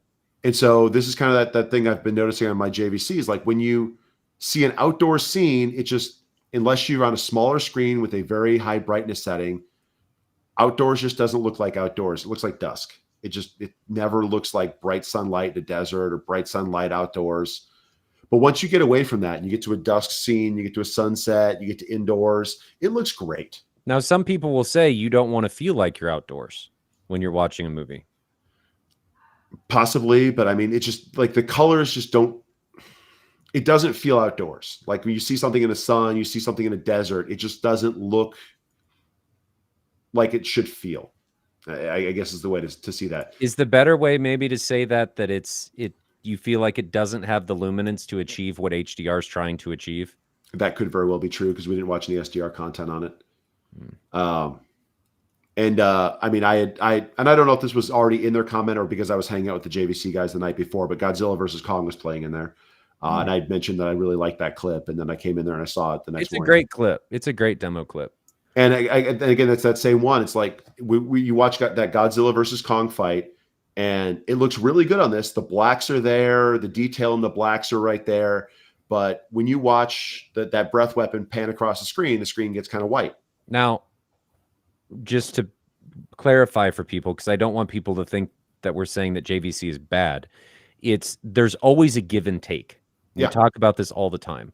The give and take in this situation, when we're comparing this against the QL series, specifically as an example, against the JVCs, are the QLs have much more bright. They've got a lot more lumen capability, but you're trading native and ANSI contrast for that brightness, because you're going to have somewhere between 2,000 and 3,000 to 1 native contrast, and ANSI's somewhere in the ballpark, I'm guessing 200 to 1, maybe 300, maybe 3. Probably better than that. No, that's on the 5 and 7. On these ones, I think it's still like 350. I think it's 3. I don't know what it is. So I take back what I said. I don't know what the ANSI figure is. But native contrast is more in the 3,000 range, maybe even as high as 33 or 35, and the ANSI is lower. I'm convinced the ANSI is a little lower than the LS12000. So maybe 350 to 400 in that range versus 450 on the LS12000. All right. Well, we'll go with Jonathan because he lives with them every day. But that you're trading those specs on the JVC for insane native contrast for those projectors. And I think you can see this a little bit. And sorry, Bob, I think you can see exactly what you're talking about, Ryan, in the Epson video that I mentioned on AVS Forum earlier, that 35-minute video, because it showcases all those things that both Bob and Ryan are talking about right now. It's worth watching in that context if you have questions about that. So this highlights, get a projector to do what you need it to do, not because you think it's the best. You get it as a tool to complement your room to deliver the best possible image in your environment. Right. Not everything can do that. It's really important to get a piece of equipment to operate as a tool that works cohesively with what you have. And so watching content on this one, there were some sunset scenes, there were some planet Earth scenes. Every one of those looks stunning, and I love it. And I have an NZ8. I see that kind of same picture all the time. It looks really good in all those ones. But when you see that outside scene and the brightness, it just doesn't, it's not the same, like purity of the white doesn't look the same, doesn't look as intense. And, seeing it have some very bright projectors like Ryan's projector. When that breath weapon hits in Godzilla versus Kong and that Christie's at like 100%, I mean, you're diving from the floor and covering your eyes. It's so bright. Like it just looks like you're going to get irradiated by that thing and blown away. This one, it looks good. The darks look great. There's an incredible amount of contrast in all the blacks. It's just the bright scenes don't have the same impact that they do on some of the other ones. But that's also, and that's my comment on this one, is because it's on a 165-inch screen in a room that wasn't fully dark. When I watched mine at home, I'm on a 120-inch positive gain screen, and that's enough brightness. It looks different because I'm on a smaller screen and I get a brighter image. Yep. When I run it at 70 nits and I, 0 laser power, -6 iris, I get that same image. I think that screen was probably too big for what I personally would want that projector to do. And that's kind of that issue with running into 3,000 lumen projectors versus TVs now when you're hitting that size. On a side note, very much of a difference between the NZ900 and the NZ700 based on, it says main theater and side theaters were the. I didn't get to go in the side theater. I just didn't have time. On a side note, the JVC guys are amazing. They're super cool. They're a lot of fun to hang out with. And I spent 4 hours playing board games with them on Thursday night. So, all right, firmware. You asked some questions about the firmware. Won't be coming to the older ones. They kind of didn't know some of the questions specifics about it. I wish they had, because the software engineers that knew more about it weren't there, but not coming to the old ones. We did have the new one on that one. They were using, the CMD did look like it was improvement. I think overall it's going to be a better version. I didn't have a remote to play with it and see it A/B. But those who have 8 and 900s, and it's only on 8 and 900s, will have some advancements coming for them. Did they say what the advancements were? It's in the file for it. It's new vivid mode, a better frame adapt version for it. It's updated CMD. I'm missing one thing. A new version of AutoCal too that I guess allows you to set easier set custom white points. Oh, that's good. I unfortunately asked them a bunch of technical questions related to that, and the guys I talked with didn't know that one because the ones I needed to talk to weren't there. But it was pretty neat. I did a little bit of distributed audio stuff. So this is more talking about kind of that lifestyle, adding music to everything. This was the Sonance demo room. So you're in this room and you don't see any speakers. They had kind of in ceiling, in wall, hidden stuff. They were piping these 12-inch subs that attach to a hose that goes into like a vent on the wall, and doing these kind of hidden in ceiling speakers. So in the room, the speakers are actually in like that. So it's a speaker up in a box that kind of radiates down into this like 3.5-inch opening. And it sounded pretty good. Like you got great distributed audio, really nice, like room fill, good feel with absolutely no visible motion to it. Sony, I went over to next. So can I stop you there for a minute, Bob? Yes. I would expect that to not sound good, but you thought it sounded pretty decent. I mean, is it just because you had multiple ports and so it filled in the room, sort of like just having multiple speakers? And yeah, so they played like 2 speakers and then 4 ambient speakers and then filled it up more. So I mean, it was not just 2 in the ceiling. Like there were like 6 or 8 rows in the ceiling. There were subfills on the floor, and it was what you can do by adding multiple rows of subs, multiple speakers everywhere to kind of create like a full fill in a room. Like you just can't get away with like 2 in ceiling speakers. But they had, I get that. As you start adding quantity, yeah, that makes sense. And it had a really nice like distributed feel for it. I mean, the room like sounded really good as it got energized. I like those fake windows. Yes. So these were the TVs on the side with motorized shades over them. They have talked about a lot of Sony products. They have these like life size or these outdoor scenes in their product line that sync up with your local time. So if you put these below grade, like as daylight changes outside, it changes with inside. So sunset in your basement window, fake window, is the same size time as sunset outside for real, and sunrise. It's, I guess, cool-ish if you want to do it, but like everything else, like I see all these things and you get all these really cool concepts, and I just wonder how many people actually continue to use those day in and day out after they get it and the novelty wears off. This video wall, the second you walk into this space, it feels like you walked outside. Which wall is this? It's their older one. It's like 8 or 10 years old. I can't remember the model number on it. It was outside in the kiosk and I didn't take a picture of it, unfortunately. It's $450,000 for a 193-inch screen. It's got a glossy coating, so it does a pretty good job, but it is reflective, as you can clearly see off of it. But it's hot. I mean, like I'm standing in behind 2 rows of couches, and I can feel the heat radiating off this wall. Oh boy! Plasmas were panels. Right. It's like walking by my old plasma TV after it's been on for a while. Like you feel that heat. Entire room. That's where your sunburn came from, I think. The Bob was speaker just irradiated by LED walls. The speakers in this room were Wisdom audio. It was the first time I ever heard Wisdoms too, and those did sound really good. But I mean, this is that thing on with a little bit of lights. Cool. It's a beautiful picture. What wall is that? Who makes this? It's Sony's. Yeah. They've had that it for wall for how old it is. It's really good. It's like 8 years old, I guess. This thing's been out for commercially available. It's a beautiful looking video wall. It So, was so pause on this. Why are we looking at an 8 or 9 year old wall? Is there just not that much turnover in these products? Or Sony just just like hasn't Vision updated 5 it. or something? they still sell this, and No, Sony just hasn't updated it, and I mean, maybe they do, but it's like some manufacturers update their stuff all the time, and some don't.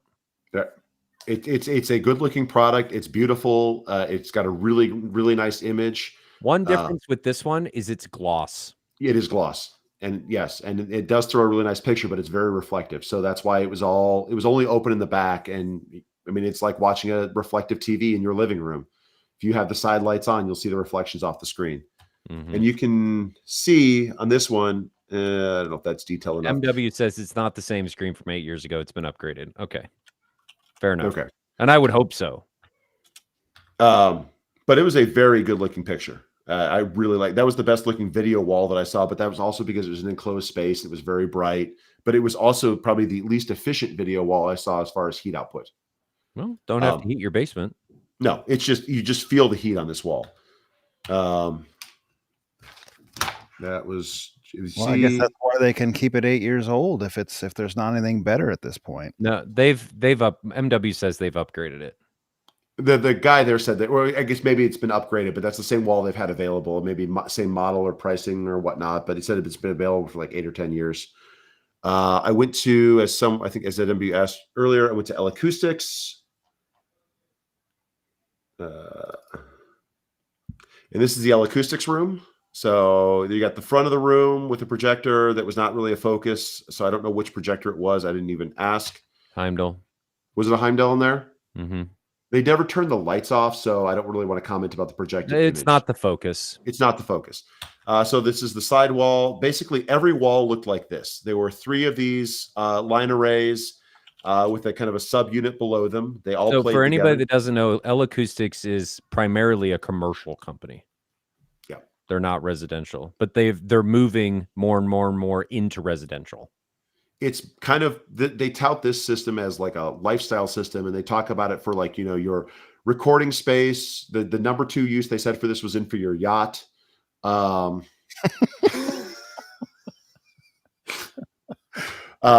here's a better look of the sidewall and what those individual units look like. And then here's the ceiling where it's these individual cubes that use the same subs on the floor. And if you notice right here, there are 4 microphones on the ceiling. Why would they have microphones on the ceiling, Bob? That was a taco. So they have this kind of like custom reverbs and room treatment option. So you turn the system off and it sounds like a well-damped, overly damped room. And it's a really cool feature. So like the person talks and it sounds like you're in an overly absorbed home theater like most people have, where we have too much absorption, not enough diffraction. The room sounds kind of dead, not a lot of decay time, or not a lot of decay in the voices. But you can program this system to use the microphones in the ceiling to create real-time delay in the room to change the liveliness of the room. And like as the person starts speaking, you can turn the system on and his voice becomes more reverberant, gets more concert hall. It's like playing with the DSP modes on your old AVR, but real time with what's going on in the room. And it's kind of this neat little feature. They talk about how, you know, they play a 20 or 30 minute, you know, infomercial about the system, about how you could use this during your day, you know, wake up, have the sound move around you as it tracks you around the room, go from one wall to the next. You can play your stereo on this wall because every wall is set up identical. So you can do things on one wall, you can do things on the other wall. So it was 12 arrays and 12 10-inch subs in that room, and then the ceiling stuff. It's all done through these custom DSP units. It was kind of neat effects, but it was really gimmicky. So I don't know how much you'd ever actually use something like that. Again, it was one of those ones where it's a really neat concept, but I just don't know how much it would work in a real-time space. So it's like you're doing yoga, you want this to sit this way. You've got your friends over for a jam session. You're going to play music in this room. You want a little bit more concert hall effect. So you're playing in this different space. You can remodel the room as you're using it. Really neat concept. I just don't know how much you'd actually use it. Unless you're on a yacht. Unless you're on a yacht where it's your only space. Yeah, it was cool. It was just kind of this odd gimmick. I mean, there was not a lot of bass, but I mean, it's what it is. I mean, it's a big room with not a lot of speakers. It wasn't set up as a home theater space. The JBL room.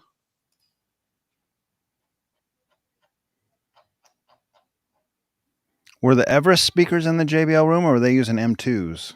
They were using whatever those are. That doesn't look like SE either. SCL ones, SSW twos. Interesting. It's their synthesis line. Yes, they were all. It was all synthesis stuff. Maybe like 3s and 4s or something. The M2 is in the commercial line. It's not in the normal synthesis line, if I remember correctly. So this was a big room that was using the JBL projector or the Epson projector on a very large screen, and it was on an SI screen that I don't think I'd ever seen before. This one was like a 200-inch screen. It was a very big screen. I sat in the front row on this one, and I don't know if if it was the screen or if it was just running into the limitations of what the projector can do on a very large screen. But the image looked grainy in here. But I was sitting very close, so it could have been a combination of an AT screen or just that projector running out of resolution on a very large one. They played Mission Impossible, which didn't look that great on that one. But you're not in this room for the video. No. So let's just throw that away. They played the whatever the Tom Hanks one where he was a battleship captain. Greyhound? Yes, that sounds right. That was a great movie. They played Fury. They played GT. What scene in Fury did they play? Where they're attacking the tank in the tree line. Really? Yes. That scene's we thought about that, but we agreed it was too violent. Not so the one where they're just shooting into the tree line, not the one where the tanks are chasing each other around. Okay. So it says not tank destroyed, but the one where they're assaulting the tree line with the yes, they've got the couple of tanks and they're firing into the tree line. I know what you're talking about now. Okay. They played Gran Turismo and they played F1. It's a big room. I thought the vocals were just kind of okay. They were a little bit understated. The bass was light because they didn't run a lot of subs in a room this size compared to everything else. The heights were kind of hard to pick out. I sat front row left to center, so I wasn't definitely in the best spot in the room either. But I mean, there was nothing that really stood out, but I think they only had maybe 4 of those things of the dual, maybe 15s, dual 12s maybe in that room. So there just wasn't as well loaded as you could get out of that. So it wasn't kind of the best showing there. Paradigm did in their room. I didn't take a picture of them outside, but they were running these invisibles in there. And so basically that's the speaker behind sheetrock. So that's the speaker, but it's mounted under a piece of sheetrock. Yeah. And there's a lot of other companies that are doing that. Paradigm does not have these out yet, but they'll be out either. I think Sonance does this. Origin does this. Yep. And there's another manufacturer that does this. They're good for what they are. It's an application specific thing, needs to meet a specific aesthetic. They struggle with volume. There was not a lot of mid bass, but if you look at what was actually in this room, that was it. It was these. It was those little bitty subs. There was no center channels. So they were running Phantom Center. It was a 444. So they had 4 ceiling speakers. And they were running in-wall subs in the back. Go back to that top speak. What is going on there? What is the back? Those top in-walls? No, sorry, the heights. Down. This? What are those? Those are air vents. Oh, okay. I was very 6.5-inch audio speakers. Like, what is happening? No, so these are the only ones that were on. They put centers in, but they didn't run them. They were just running a 444 system in this room. So they did have some centers, but they weren't. This is a sealed, overly damped room too, and so that was their air vents. And then these are their rear subs. There's a better picture of it, and you kind of see what's back here. There was a really cool picture of them outside, and I don't know. I thought I took it, but I evidently didn't. That was a pizza that I ate. Can you explain that cover a little bit more? Like what they're saying, see nothing, hear not everything? This speaker is mounted entirely behind your sheetrock. It mounts to the sheetrock. But how could that? I mean, I can't even imagine that sounding good, and yet it was. So, I mean, honestly, these had pretty darn good vocals, and I honestly think the vocals might have been better listening to this through sheetrock than I got out of the JBLs. That doesn't even make any sense. It's probably EQ. I mean, it was EQ. They were running the Anthem unit in here. They had some EQ on it. These are not bad for like a small spacer where you don't want to hear them. I mean, they obviously were stressing when they tried to play loud. But I mean, it was a really cool like product that the line is starting to come out for people who want to throw speakers next to TV in tight spaces. And the tweeters in this kind of metallic thing that sits right up against it. The dome obviously doesn't touch it, but it radiates right into it. And so the whole surface in front of it basically, it gets excited and radiates the sound. It was neat. I only got to spend a little bit of time in there because I was starting to rush at that point in time. But they've got an E85 and an E. They've got a 6.5 inch and an 8.5 inch woofer version. SVS. Are those more like an activator where it's just shaking the sheetrock, or is it literally just like a speaker that's behind a sheetrock? It's a speaker that's behind the sheetrock. I can't fathom it. You literally mud the drywall is mud over it. Yeah.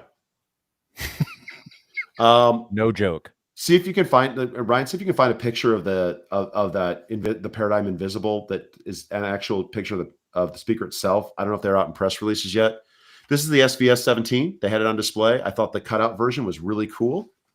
For anyone who wants to see the inside of it, there's the length of their port, so you can see the actual port start inside the cabinet, continues down, around, out the front. It's got a very long port on it. There's their plate amp. There are no pictures of it yet. I screwed up and didn't take a picture. Loser. I know. I thought I had, but I evidently did not push the button. That was neat. So this is the SVS space. So, I mean, those are the evolutions that we've had, or the Ultra that we've had before. A couple of the same subs sitting on the ground. It shook, it rattled. They were playing off discs. So, like, I was there for a moment. Just Why do they play off discs? They were playing off Blu-rays. So Why? There's the folder of their Blu-rays and their Blu-ray player. Kaleidoscape had like 50 units at the show. Why did I don't know. Maybe they didn't have good Ethernet or internet where they were because they're in the middle of a space. Maybe didn't have a cable. I'm not really sure. I went to the Phase Tech area, and I think I took a picture of them once more, like what you're thinking. Are we of, Jonathan. Almost done? Yes, I've got like 2 more, and I'm done. Okay. So Phase Tech, we're Sound Tube. They do a lot of commercial install. They do outdoor speakers, some like architectural speakers, and a little bit of home theater stuff. The Phase Tech stuff is very inexpensive. And then they've got Darts as their higher end line. They used to be out of Kansas City. They did. And now they're either Salt Lake City, I think, or Florida, one of the two. They've had places in both. But they were doing a little screening room in there too. We watched a couple of clips from movies that weren't very good. So Superman and the new Jurassic Park. God, the new Jurassic Park was bad. Yeah.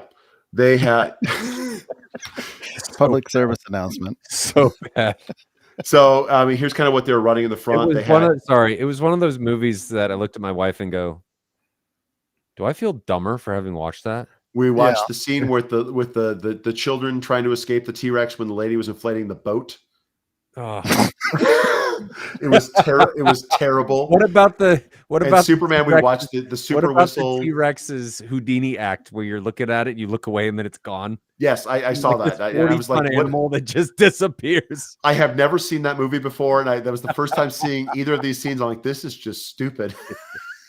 But anyway, they had these little sub arrays in the corner. These are the Darts speakers. How big are those sub drivers? Not very. 8s? That's what they look like. I could look it up on that. So that's like 4 8s, I think, per unit. These are kind of small tweeters with small little woofers with a ribbon. They're not particularly large. I didn't take an extra picture of that.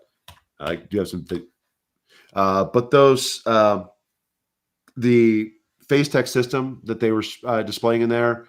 again, for people looking to get it for entry level stuff, the entire phase tech system, not the Dart system, but the phase tech system they started off with was, I think, $9,000 all in, not including the processor. And I mean, just for speakers, all in. And that's retail. That's not even like dealer price, because I won't say that, but like that was $9,000 like retail and all their speakers. The other one was, I think, was like 70, 75. The subs were what they were. I mean, they just don't have the same output that you're going to get out of the bigger stuff. To be expected. The tweeters on the speakers, I mean, we're running out of headroom, but they're small. They're just not a big enough unit to drive loud. If you're on a smaller size thing, they're not a bad. I mean, it wasn't a bad sound, especially for a good price. I saw this guy afterwards. Not Jonathan approved for 9K. Noted. Yes. And not small enough drivers. Jonathan's are smaller. So I saw the Sim 2 for the first time. They were doing a dual stack projector. So it was 14,000 lumens, two 7,000 lumen projectors playing at the same time.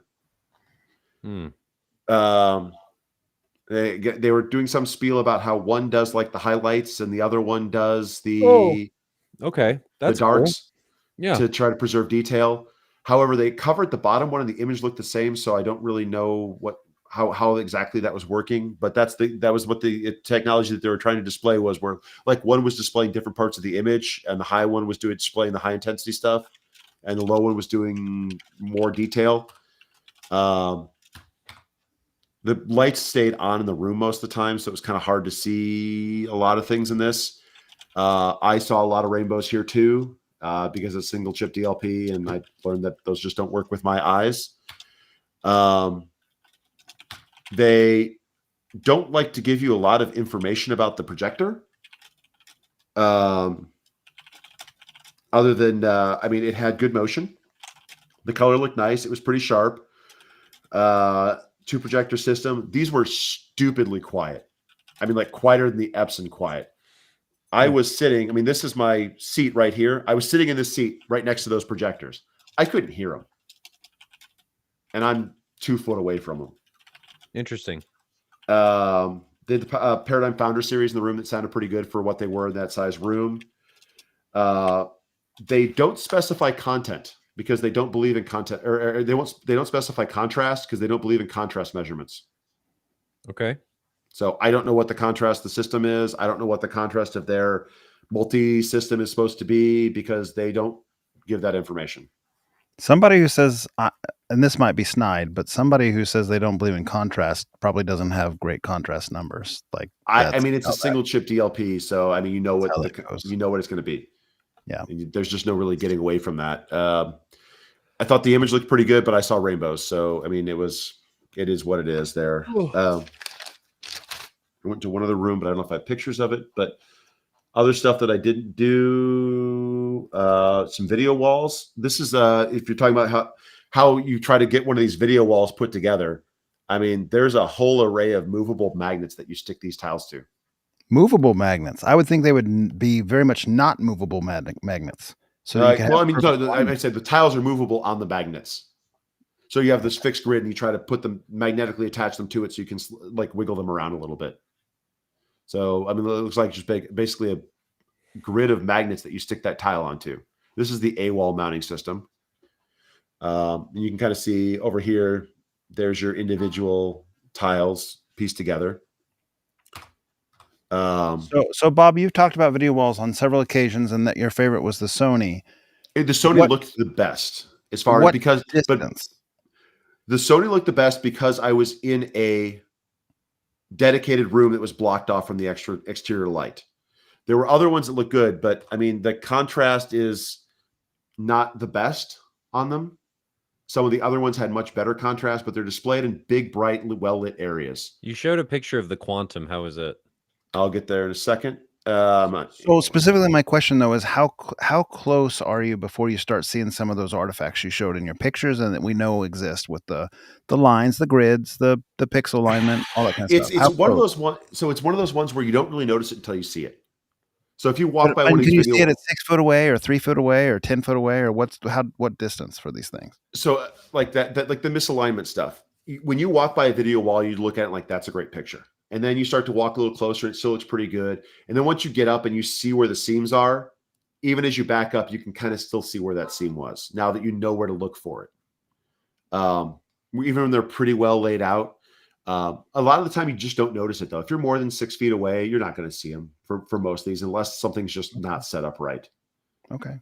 I I mean, that's fine. 6 foot away, that's further than most people would ever be, in regular use case. So I mean, that's a 129-inch screen right there. That's a 197-inch giant screen. And they look good. I mean, there's a lot of like good looking video walls. They're getting cheaper. I mean, this one looked, was it another 162-inch screen? I want to say this one was like $50,000. And so stop there. Yes. 162-inch screen, $50,000. How would you place that in the market perspective for, say, a projector in that realm, a Barco or something that might be in that realm, a Christie or something that might be in that realm? How would it, contrast wise, color reproduction wise, quality wise, are we there? Are these video walls there now? Or are they still a step back? It depends on what you're going to want. And there's that big issues on what depends on what you're going to want to do. If you're going to want to be in a theater, like a lot of us have, where you're focusing on massive amounts of bass, where you're focusing on high output audio, that's not going to work because there's no place to put your speakers. It's not acoustically transparent. You can't put big subs behind it. You can't put your LCR behind it. But the thing you can do with this, that you can't do with those other ones, is you can turn the lights on. How does it compare? Let me rephrase my question, because I think I might have steered you. And there were also some like units that had top and bottom speakers. Like, there was Purcell had, I think, it was Purcell that had above and below screen center channels options. But the new walls are giving really good color reproduction. They're bright. They're not as bright as the single panel TVs. The single panel TVs, everyone I saw looked better. That's where I was directing towards. Also, and these were all kind of in shaded areas. They just didn't look as good, other than that one Christie wall, which the vertical Christie wall. That thing was insane. It was insane. None of them I saw that. And I saw like, yeah, I even the Quantum one. I mean, it just didn't look as good as a TV. But I mean, like there's that 162-inch video wall right there. $56,000 for MSRP. 1,200 nits, 12,001 contrast ratio. MW saying in chat, P3 can be 100% on these things, which is better than most projectors. It's better than most. Yep, unless you're on RGB laser projectors. I mean, they're getting there, and that's kind of why I worry about projection. If you put speakers behind drywall, you can put them behind a TV, right? I don't believe that's going to be far off. Yes, I don't believe that's going to be very far off between like bending wave transducers and like a self-panel excitation. I think that could very well be in the future on those, and there you're going to start pushing limits on where reflective projection is going to be. But I think also projectors have and are getting better. So I think I just want the industry to continually move forward. Yes, I just don't feel like projectors aren't coming forward as fast as TVs and video walls are. No. They're just not. I mean, like here's this picture right there. So take a look at that. I mean, you don't see, and I can zoom in on that, but I mean, it's not just sharp enough for us. You're probably getting a lot better picture than we're getting on the stream side of this feed. But I mean, like, yeah, you just don't notice sharpness. Ignore the sharpness. You don't see any seams. You don't see any seams. You don't see anything else until you get great. The brightness is great. The contrast is great. It looks good. Now you get up right on top of that wall and you see it. But how I mean, close you got to is be this picture taken? A foot or two. Okay. With like zoomed into my camera. So, I mean, like that's that same thing. Like you don't see this when you're further away. And again, this is quick show layout stuff. Like you wouldn't have that particular gap in a permanent install because you take the time to align that out. So this is them doing a good job with a product that's a quickly set out unit. The Quantum.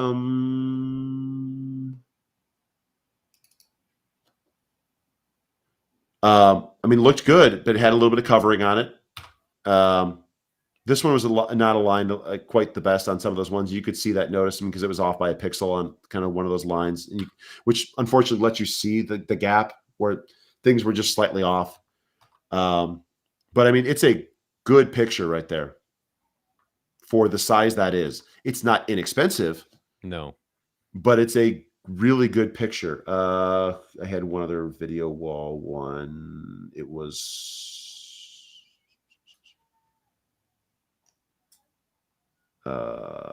so the lunar walls, and then now there's one that's crazy bright. Yeah. That's blowing a lot of stuff out though, unless that's your camera. It's my camera blown out. Okay. Because I mean, like, unless I didn't pick the good picture, but it's same kind of mounting system on those. There's a better one that's not blown out because I was further away and it wasn't displaying white. I mean, white's tough on those ones to capture with a cell phone camera when you don't have exposure control. But I mean, that's a gigantic video wall. This one's got rocks in front of it instead of plants. They're to have fun when the ports play to make them dance. It was really pretty.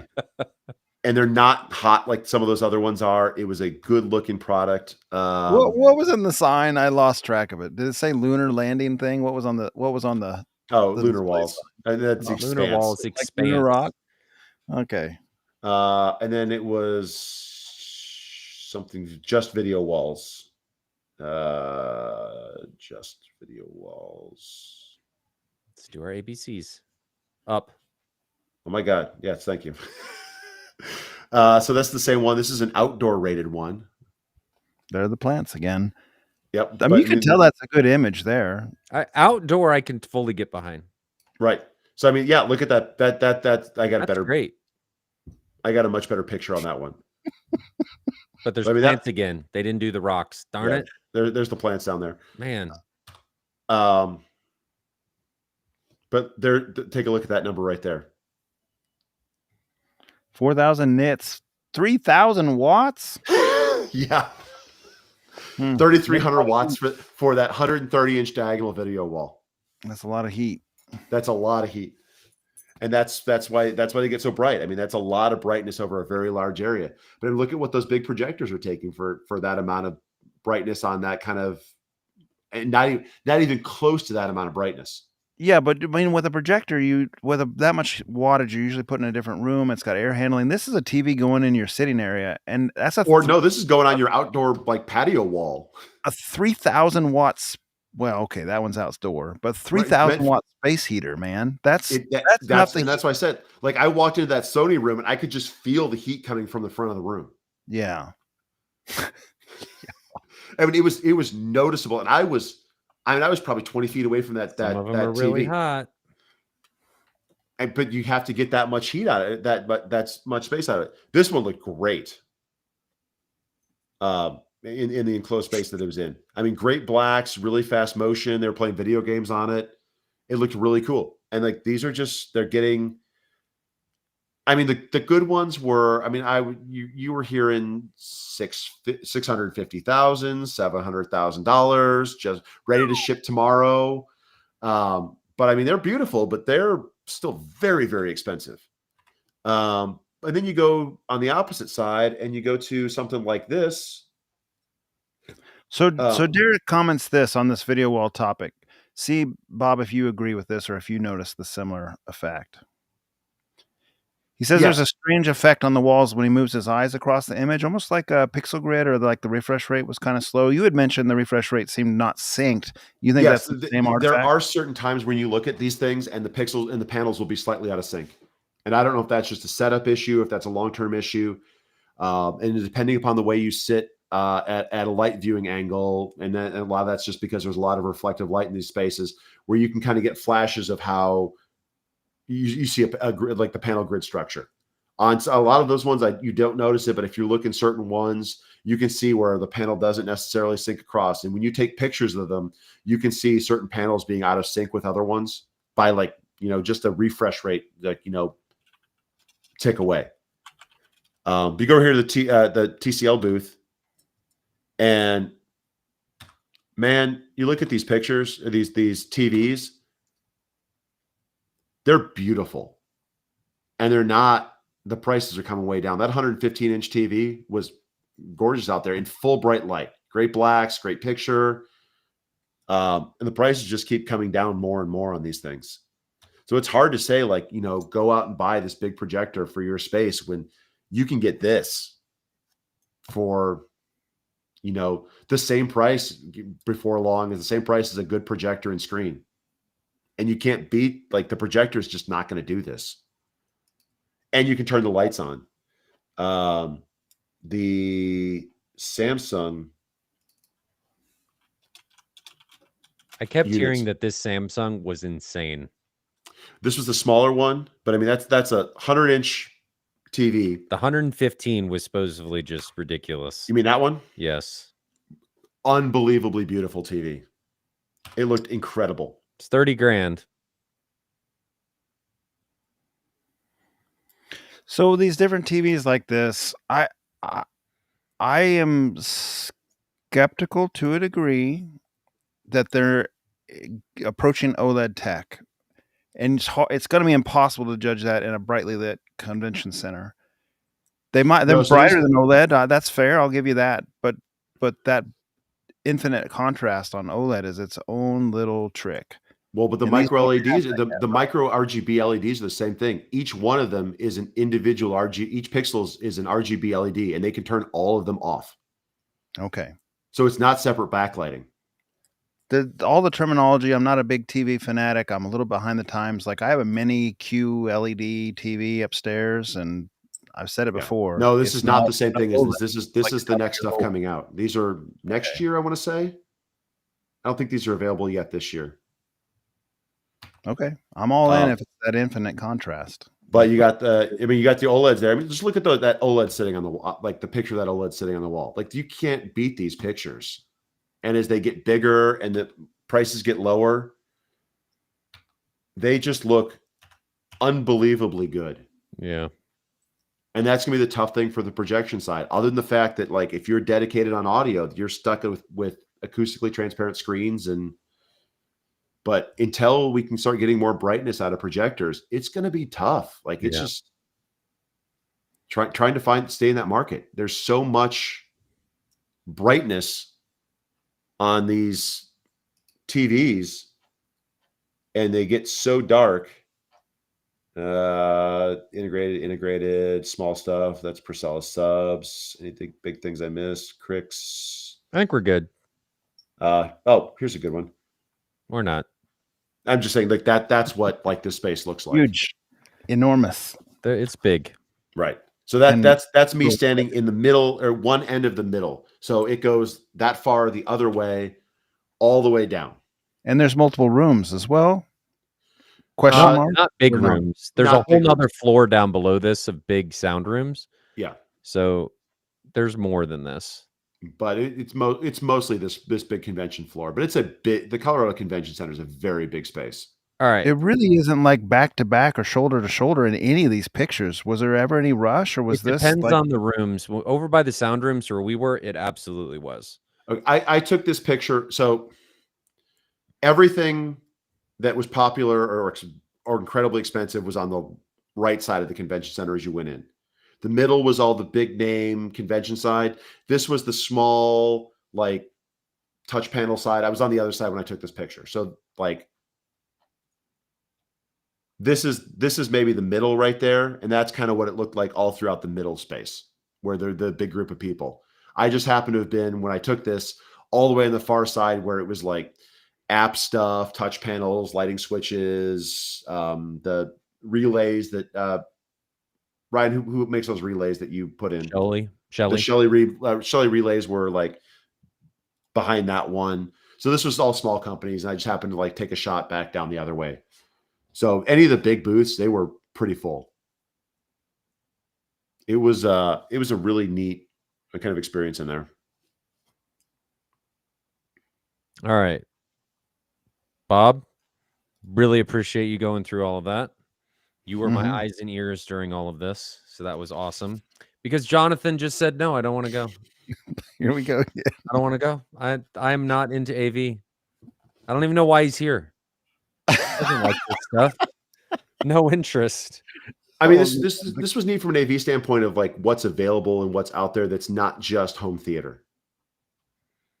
Yeah. I mean, it's stuff that can be applied to it. There was a good amount of home theater stuff there, but a lot of what you're going to see there was not relevant for like No. for home theater. No. It's good for smart home and like integration stuff, or like maybe this thing would work upstairs, this thing would work in the basement, this thing would work in the kitchen. But that's a lot of what this is because it's tailored for custom integrators. Yep. Let's do that. Yeah, this. We did it. We went through CEDIA, or at least the stuff that Bob saw. We definitely didn't go through the whole thing. You know, that was just a fraction of That Bob's was picture. just a fraction. Oh Yeah, God, I deleted about half of them and tried to condense down and that was great. organize what I could. That was great. That was a lot of stuff for people to be able to see what it was like, the rooms, and talk about what you felt like, and go through your notes and all that. I think that's fantastic. It was a really cool experience. I'm really glad I went. I wish I thought like I was like, oh, 2 days I'll get through it. No, maybe I'll get bored. I was not. I could have gone 2 more days and just gotten through everything, maybe. Because you just kind of find out after that first amount of time what you're missing or want to go back and touch on, and you don't have time to go back and like ask questions and find more out, because if you don't keep going, you're going to miss it. Right. All right. So questions. This was a super chat that we missed. We got a few questions to go through, and then I got to go to bed because I am tired. Oh. Drew Arredondo, $10 super chat. Much appreciated. Never expected. Said a little birdie told me nothing new coming from MadVR. MV Extreme Mark III worth upgrading to the MK from the MK2. It just depends on what you're using it for. Mainly the MK3 getting the HDMI 2.1 input card, which also has HDMI power on. So the unit can now power on if it detects an incoming HDMI signal. But Drew, I'm happy to talk to you about this afterwards. I will have to talk about your use case and whether or not you think it's worthwhile. We'll talk about that. Next question.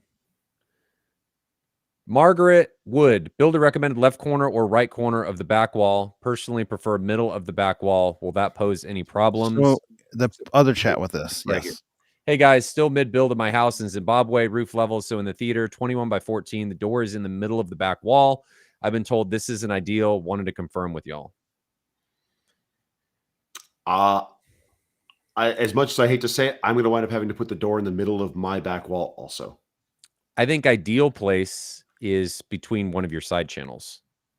Ideally between front wide and yes. side If you can get in from a side, it's your best spot. But if you're going straight into your theater and your theater is going to go forward, you're going to have to treat the door both acoustically and reflectively, at least on the interior surface. And then you're going to have to really watch light gaps, because any light coming in from the outside is going to be a direct bleed to a projected surface if that's what you're doing. So light bleed isn't a huge issue. You can fix that pretty easily with just some foam. Yeah, some door seal, like just cheap stripping even. From a usability standpoint, so he's been told it's not a good idea. It might not be a bad idea, right? Because if you had someone coming in and out of the theater while you're watching a movie, it's okay. If there's light outside, you're bleeding it onto the screen. Absolutely. But you're not necessarily seeing them leave if there's no lights on outside, and it might not be distracting to other people, like kids run in and out type thing.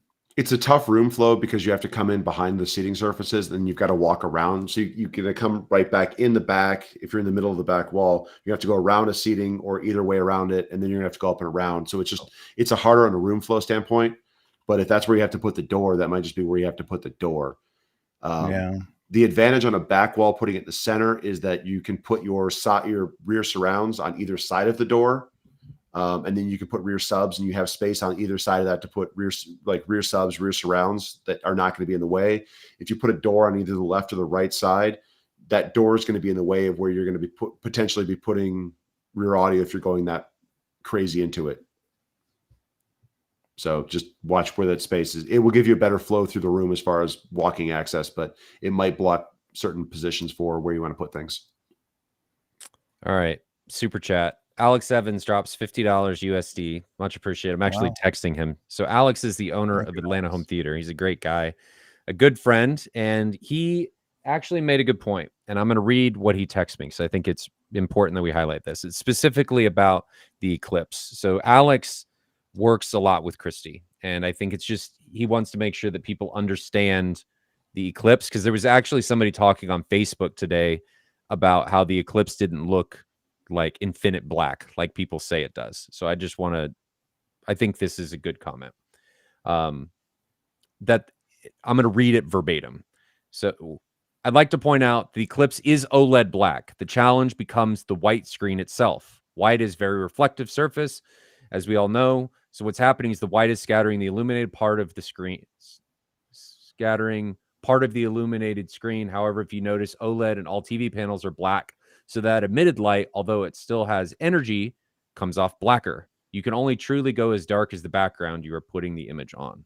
Very correct. So that's part of it. And then the other part is any reflected light coming off the side walls or coming into the room, which is coming through the HVAC in the back of the room, underneath the doors, reflecting off of people's shirts. Bob's white shirt. My white shirt. His white teeth, you know, his sunburn. It's all of that stuff. It's contaminating the infinite black because it is able to turn things off. It's got 6 chips. It's able to do that. It's just much more difficult to do in projection. So I think it's really important that people do understand how it's working, though we can't really take advantage of it because if you are in the room, you are a reflective surface and you are thereby contaminating the infinite black. And that's not just an issue for the eclipse. That's an issue for every projected image. Yes. You will get a better performance out of your projector no matter what it is if you were to go and fully treat your room. I mean, I'm not... Or if you're not in it. You know, that's what we should really do. I'm not saying that you need to line your entire floor, your entire room with velvet and only wear velvet clothes and like a velvet hood when you put it on, and you know, okay, you can stand outside the room next to your speakers that are behind the drywall. Really, but I mean, any bit, like any sidewall reflection, any carpet reflection, especially rear wall reflections, all that throws light back onto the screen, which then re-excites the screen and comes right back towards you. What we have to do is we just need to watch our movies off a reflected surface through a pinhole camera that's in the back of the room, so that we don't contaminate the screen. I'm being ridiculous. Right? Yeah, we had reflective badges on too. I mean, everything in that room worked against what the projector could do. Absolutely, and it still looked amazing. And the better the projector in this aspect, the worse and harder it becomes to obtain those numbers of what it's actually capable of doing. True. Yeah. So, yeah. Very good point, Alex. Much appreciated on the super chat. I love seeing you love seeing you at CEDIA, and I am so happy for what you've done with Christie, and hopefully they're here to stay. Is this the guy that ruined you to make you buy the black Swan? Yes. So Man. You ruined me the first time, made me get the ULF 4000s, and then I go see Alex, and Alex is like, "Hey, come see these black swans and the 50." And I'm like, "Okay, I don't really like horns. I don't like this stuff." And I go in and then I rearrange my room. Pulls out his wallet. Yeah, it's just not just rearrange, rebuild it from the ground up. That was bad. That was very bad. Alex, we talk about that experience a lot. You were a bad influence, so hopefully I can repay that favor sometime and make you buy something. But Alex has an eclipse, so he walks the walk. He is very much. Speaking of, was there a show discount available for the eclipse that you could bring one home? You guys are bad. It doesn't fit in my room. He does not. There's not enough space between the top of the 50 and the ceiling for to fit. I told you, I know a guy that has a jackhammer and is willing to travel. I did contemplate putting it vertically behind the 50. There was an active contemplation in my head. Like, would it fit? And you're not the only one that actually asked me that. Alex asked me that too. I mean, he's like, "Hey, at some point you're going to get an eclipse. You're not a good friend to have right now. You would be better off like jackhammering out underneath the 50, lowering it down maybe 6-8 inches, and then raising the ceiling above it." Stop giving me ideas. I mean, it can fit. No, I'm just saying. I'm saying it can fit. We're done with this conversation. It just can't fit right now. No, we're moving on. This is done. So MW asked, "Ryan, when are you upgrading the surrounds to Halo 10s?" God, you guys are bad.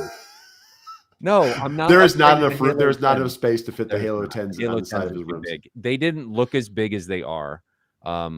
They're not small. They're I mean, it's bigger than a manhole cover. They're whatever. They're designed for a different use case than the Black Swan. If you can't figure the Black Swan, the Halo. And the Halo has other applications. Like the Halo you could put in a room. It'd be cool art piece or something for speakers instead of, imagine if you put Halos behind the drywall. I remember something probably about not a the use not case for fitting either. And I will say that forged carbon Black Swan is now worthy of being put in a room. It is very pretty. What if we did 64s behind the drywall? Jeffrey, we may have a new use case. Can you imagine having like the seams of the drywall fit so tight, and then all of a sudden you turn it on and freak people out from the drywall doing this and moving? Yeah, that would not work at all. The drywall just fall down and crack over their head. Yeah, you'll destroy the structure. Why are you guys ruining my dreams? Why are you guys ruining that for me? Okay, moving on. We did those two. MW says, Ryan, your picture on top of the 64 subs was pretty epic. Did you guys see that? Yes, I did. Oh, I guess that made it around. You're looking like you trimmed down a little bit, Ryan. I have come down. I don't know since when. I think since within the last year or two. I think I'm down 30 pounds or something. So that's nice, man. Been good. Yeah. Been good. Yeah. We're trying. I got about 15 more pounds to lose. I want to get down to 220. That's where I need to be. 6'5" and 220. You're gonna be that's where I need to be. Yeah, ideally for that's where my body likes me. If I don't, I can feel different things, and it gets unhappy. Bob and I feel different things all the time.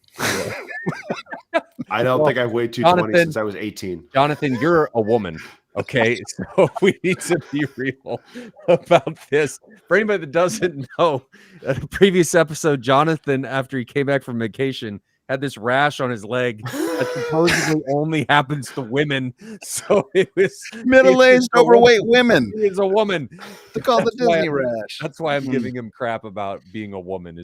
I'm not just making that up. There was something that happened for that. MW's other question says about MadVR: is frame smoothing available on all MadVR or only available with Motion AI? I'm not entirely sure what you mean. But if you mean, is Motion AI available on all of them? No, it's only available on the Extreme. If you mean in gaming mode, frame doubling is available on all of them. 8K is coming to the Core Mark II, which if you frame double, you decrease your frame times. So you are helping by doubling with VRR and stuff. So there are benefits. I think that's what you're asking. So frame doubling is available on all of them. Motion A is only available on the Extreme. Oh, variable refresh rate. No, it's available on anything with a HDMI 2.1 input card. You may need the Premiere Pack on the Core. I'm not sure. I'm not the sales guy. I'm the technical guy. But the HDMI 2.1 input card will be available on all of them.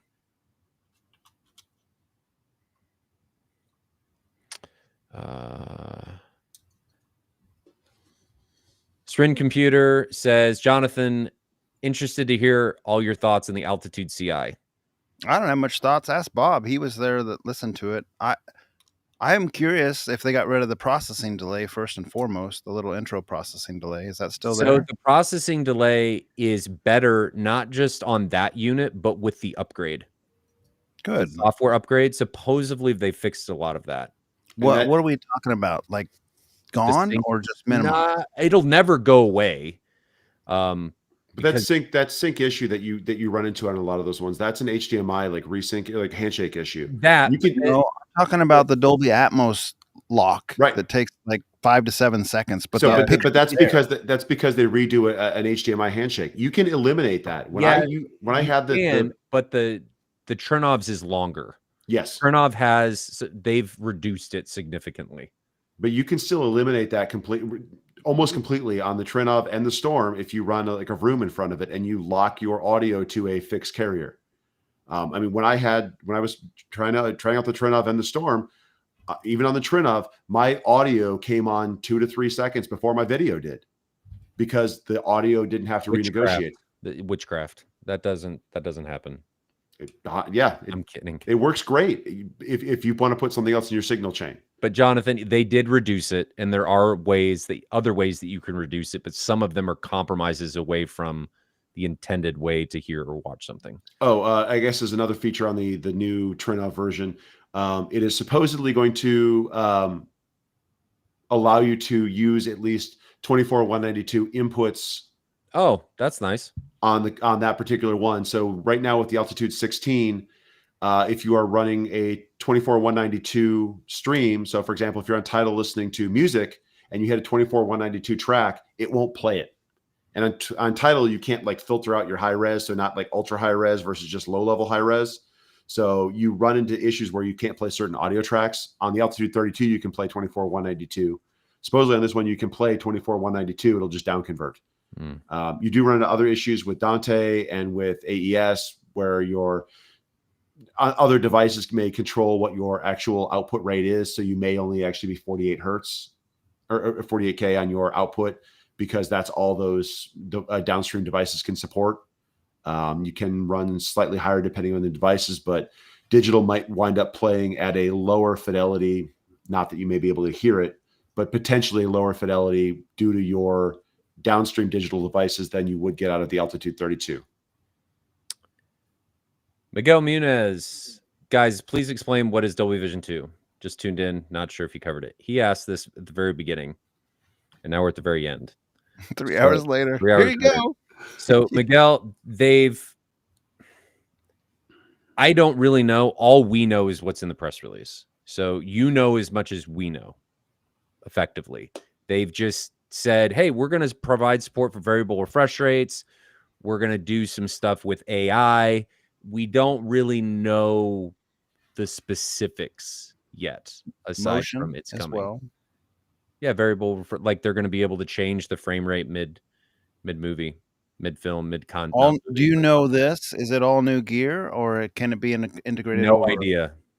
No idea. I just know it was in the press release, and I don't think that was there. No clue. I don't know if it can be upgraded to or not. No idea.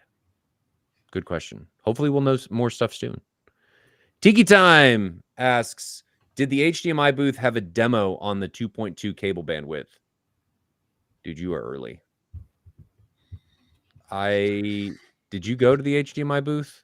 Was there an HDMI booth? There was an 8K Association booth that I didn't go into. There's some stuff coming, maybe, but we're still very early. So maybe it was there, but I didn't hear anything about it. Come here. Up. Steve G. Hi, Jonathan. You can put my question last since it's not related to CEDIA. Good, I did. And I didn't do that intentionally, though. Last week, you said you had an OLED monitor for your PC. No burn-in problems? I have no burn-in, and I've had this for, 2 or 3 years at this point? Zero burn-in. I don't have any either. And not only that, but I've disabled some of the burn-in protection features because I don't like the auto-dimming stuff. So I got a service remote and turned some of that stuff off. Look at you. And I still have no burn-in. I borrowed that service remote. It really bothers. Yes. Actually, my brother's borrowing it right now, but yes, absolutely. I'll bring it over. So the only thing that I have a not very old. I have a B8. That's that one back there. It has some dead pixels like around the fringes. That's all it has. And that's because it's been abused through flight simming. But my monitors are great. Or my 42s that I use as monitors, they're fine. Yeah. Like zero. No problems. And Paul A. Yo, John. I guess he's talking to you. What do you think about the QSC GXD8 for some UM18s? Decent use price. So QSC, like Crown, has a undefeatable, non-defeatable high-pass filter at 20 hertz on their DSP models. I don't honestly know. I'm going to look it up real quick if the GXD is a DSP model. I'm assuming it is, but I'm going to check real quick. It is. So yeah, that's confirmed on AVS Forum. I've never tested one of those, but on AVS Forum, the guys say it has a non-defeatable high-pass filter at 20 hertz. So not ideal for sealed sub usage, but perfectly fine for ported, as long as you're trying to port around 20 hertz or something. And some of them don't have that, though. Most of them do, if I remember. The ones with the digital DSP do, is what I've read on AVS Forum. And those are I had to refresh my memory. Those are fantastic amps, like that GXD and the CXD. Those are fantastic, like very high end pro audio. They're good amps. They're good amps. We've reached the end. Can't believe everything you read on AI. That's the new. Yeah, I mean, Grok. I'm just reading that. There's a thread that I created on this very topic on AVS forum, and I was asking, do QSC amps have that high pass filter? And I had some technical people confirm that they do. So I can link you that thread, or you can Google search it. You'll find it. Just find Archaea, QSC, HPF. You'll find it. And then take that with a grain of sand because it's not first party testing. I haven't done it, but they usually say in their spec sheets what the frequency response range is. Usually it's like real hard to get that because a lot of times they'll just quote 20 hertz. Yeah. They'll just quote 20 hertz to 20 kilohertz, and they won't quote below or above that, even if it's capable. Okay. DSP functions on the the GDX8 on their site says high pass filter, fourth order Linkwitz Riley, adjustable in frequency from 20 hertz to 4K. Yeah, I mean that they just don't. They're not. It doesn't say if you can turn it off, but it does say that the minimum you can set that high pass filter for is 20 hertz. So I think what Jonathan's saying though is that they don't always give you all of the information of if there's an undefeatable, because that filter is potentially there to protect the amp. Because if it gets down too far, drivers and protect speakers, because a lot of those pro audio drivers are not meant to be doing that. And all this stuff, but it's there because it's protecting something. So they won't necessarily, I guess, expose if it's there. A lot of the pro amps do have it though. I mean, even like not even just pro, but even just like boutiques type stuff. A lot of times they'll just quote 20 hertz to 20,000 hertz, or even higher than that. Oddly enough, hey, we go to 40,000 hertz or whatever. But there's very little spec sheet stuff besides going to like ASR where they'll talk about what's rolling off below 20 hertz. And on ASR's things, case in point, you can see the crowns roll off below 20 hertz with the DSP. You can see it on any of the reviews. Last time I checked on ASR, I don't think they had much in the way of QSC reviews, but it's not hard to tell if you have a oscilloscope on it. Okay. We are done. 3 hours later. And I said at the beginning of this, I don't think this will be a long stream. Yeah, okay. That was not the case. Thelma left? She's knocking on the door over there, ringing her bell. She wants to go outside. Okay. Well, I'll wrap it up. So, well, thanks for having us. Bob, thanks for going through everything. If you guys have any questions or need any gear, feel free to email me at info@ascendav.net. And I'm always happy to just answer questions, even if you don't buy anything. I'm not pushy or anything like that. When do we want to stream again? Do we want to try for Friday? Are we going to watch the Star Wars Superman thing that you mentioned? Yeah, I'm down. I'd like to do that. That'd be fun. I still haven't seen it. I haven't either. I saw 5 minutes of it with the super whistle, and it was not. Well, I can do Wednesday for that, and then we can stream Friday if we watch it. If not, we'll watch it. We have no idea when we're going to stream, so just ignore what I'm saying. That we have no idea when that's going to happen. We're going to try and figure out when we're going to watch Superman, and then hopefully stream afterwards. And if we don't watch Superman, then we'll just stream and not have watched Superman. So I guess we're going to find out what happens. I did watch 28 Years Later today, and it was great. Is it? Jonathan would not have liked it because there's a lot of zombie penises.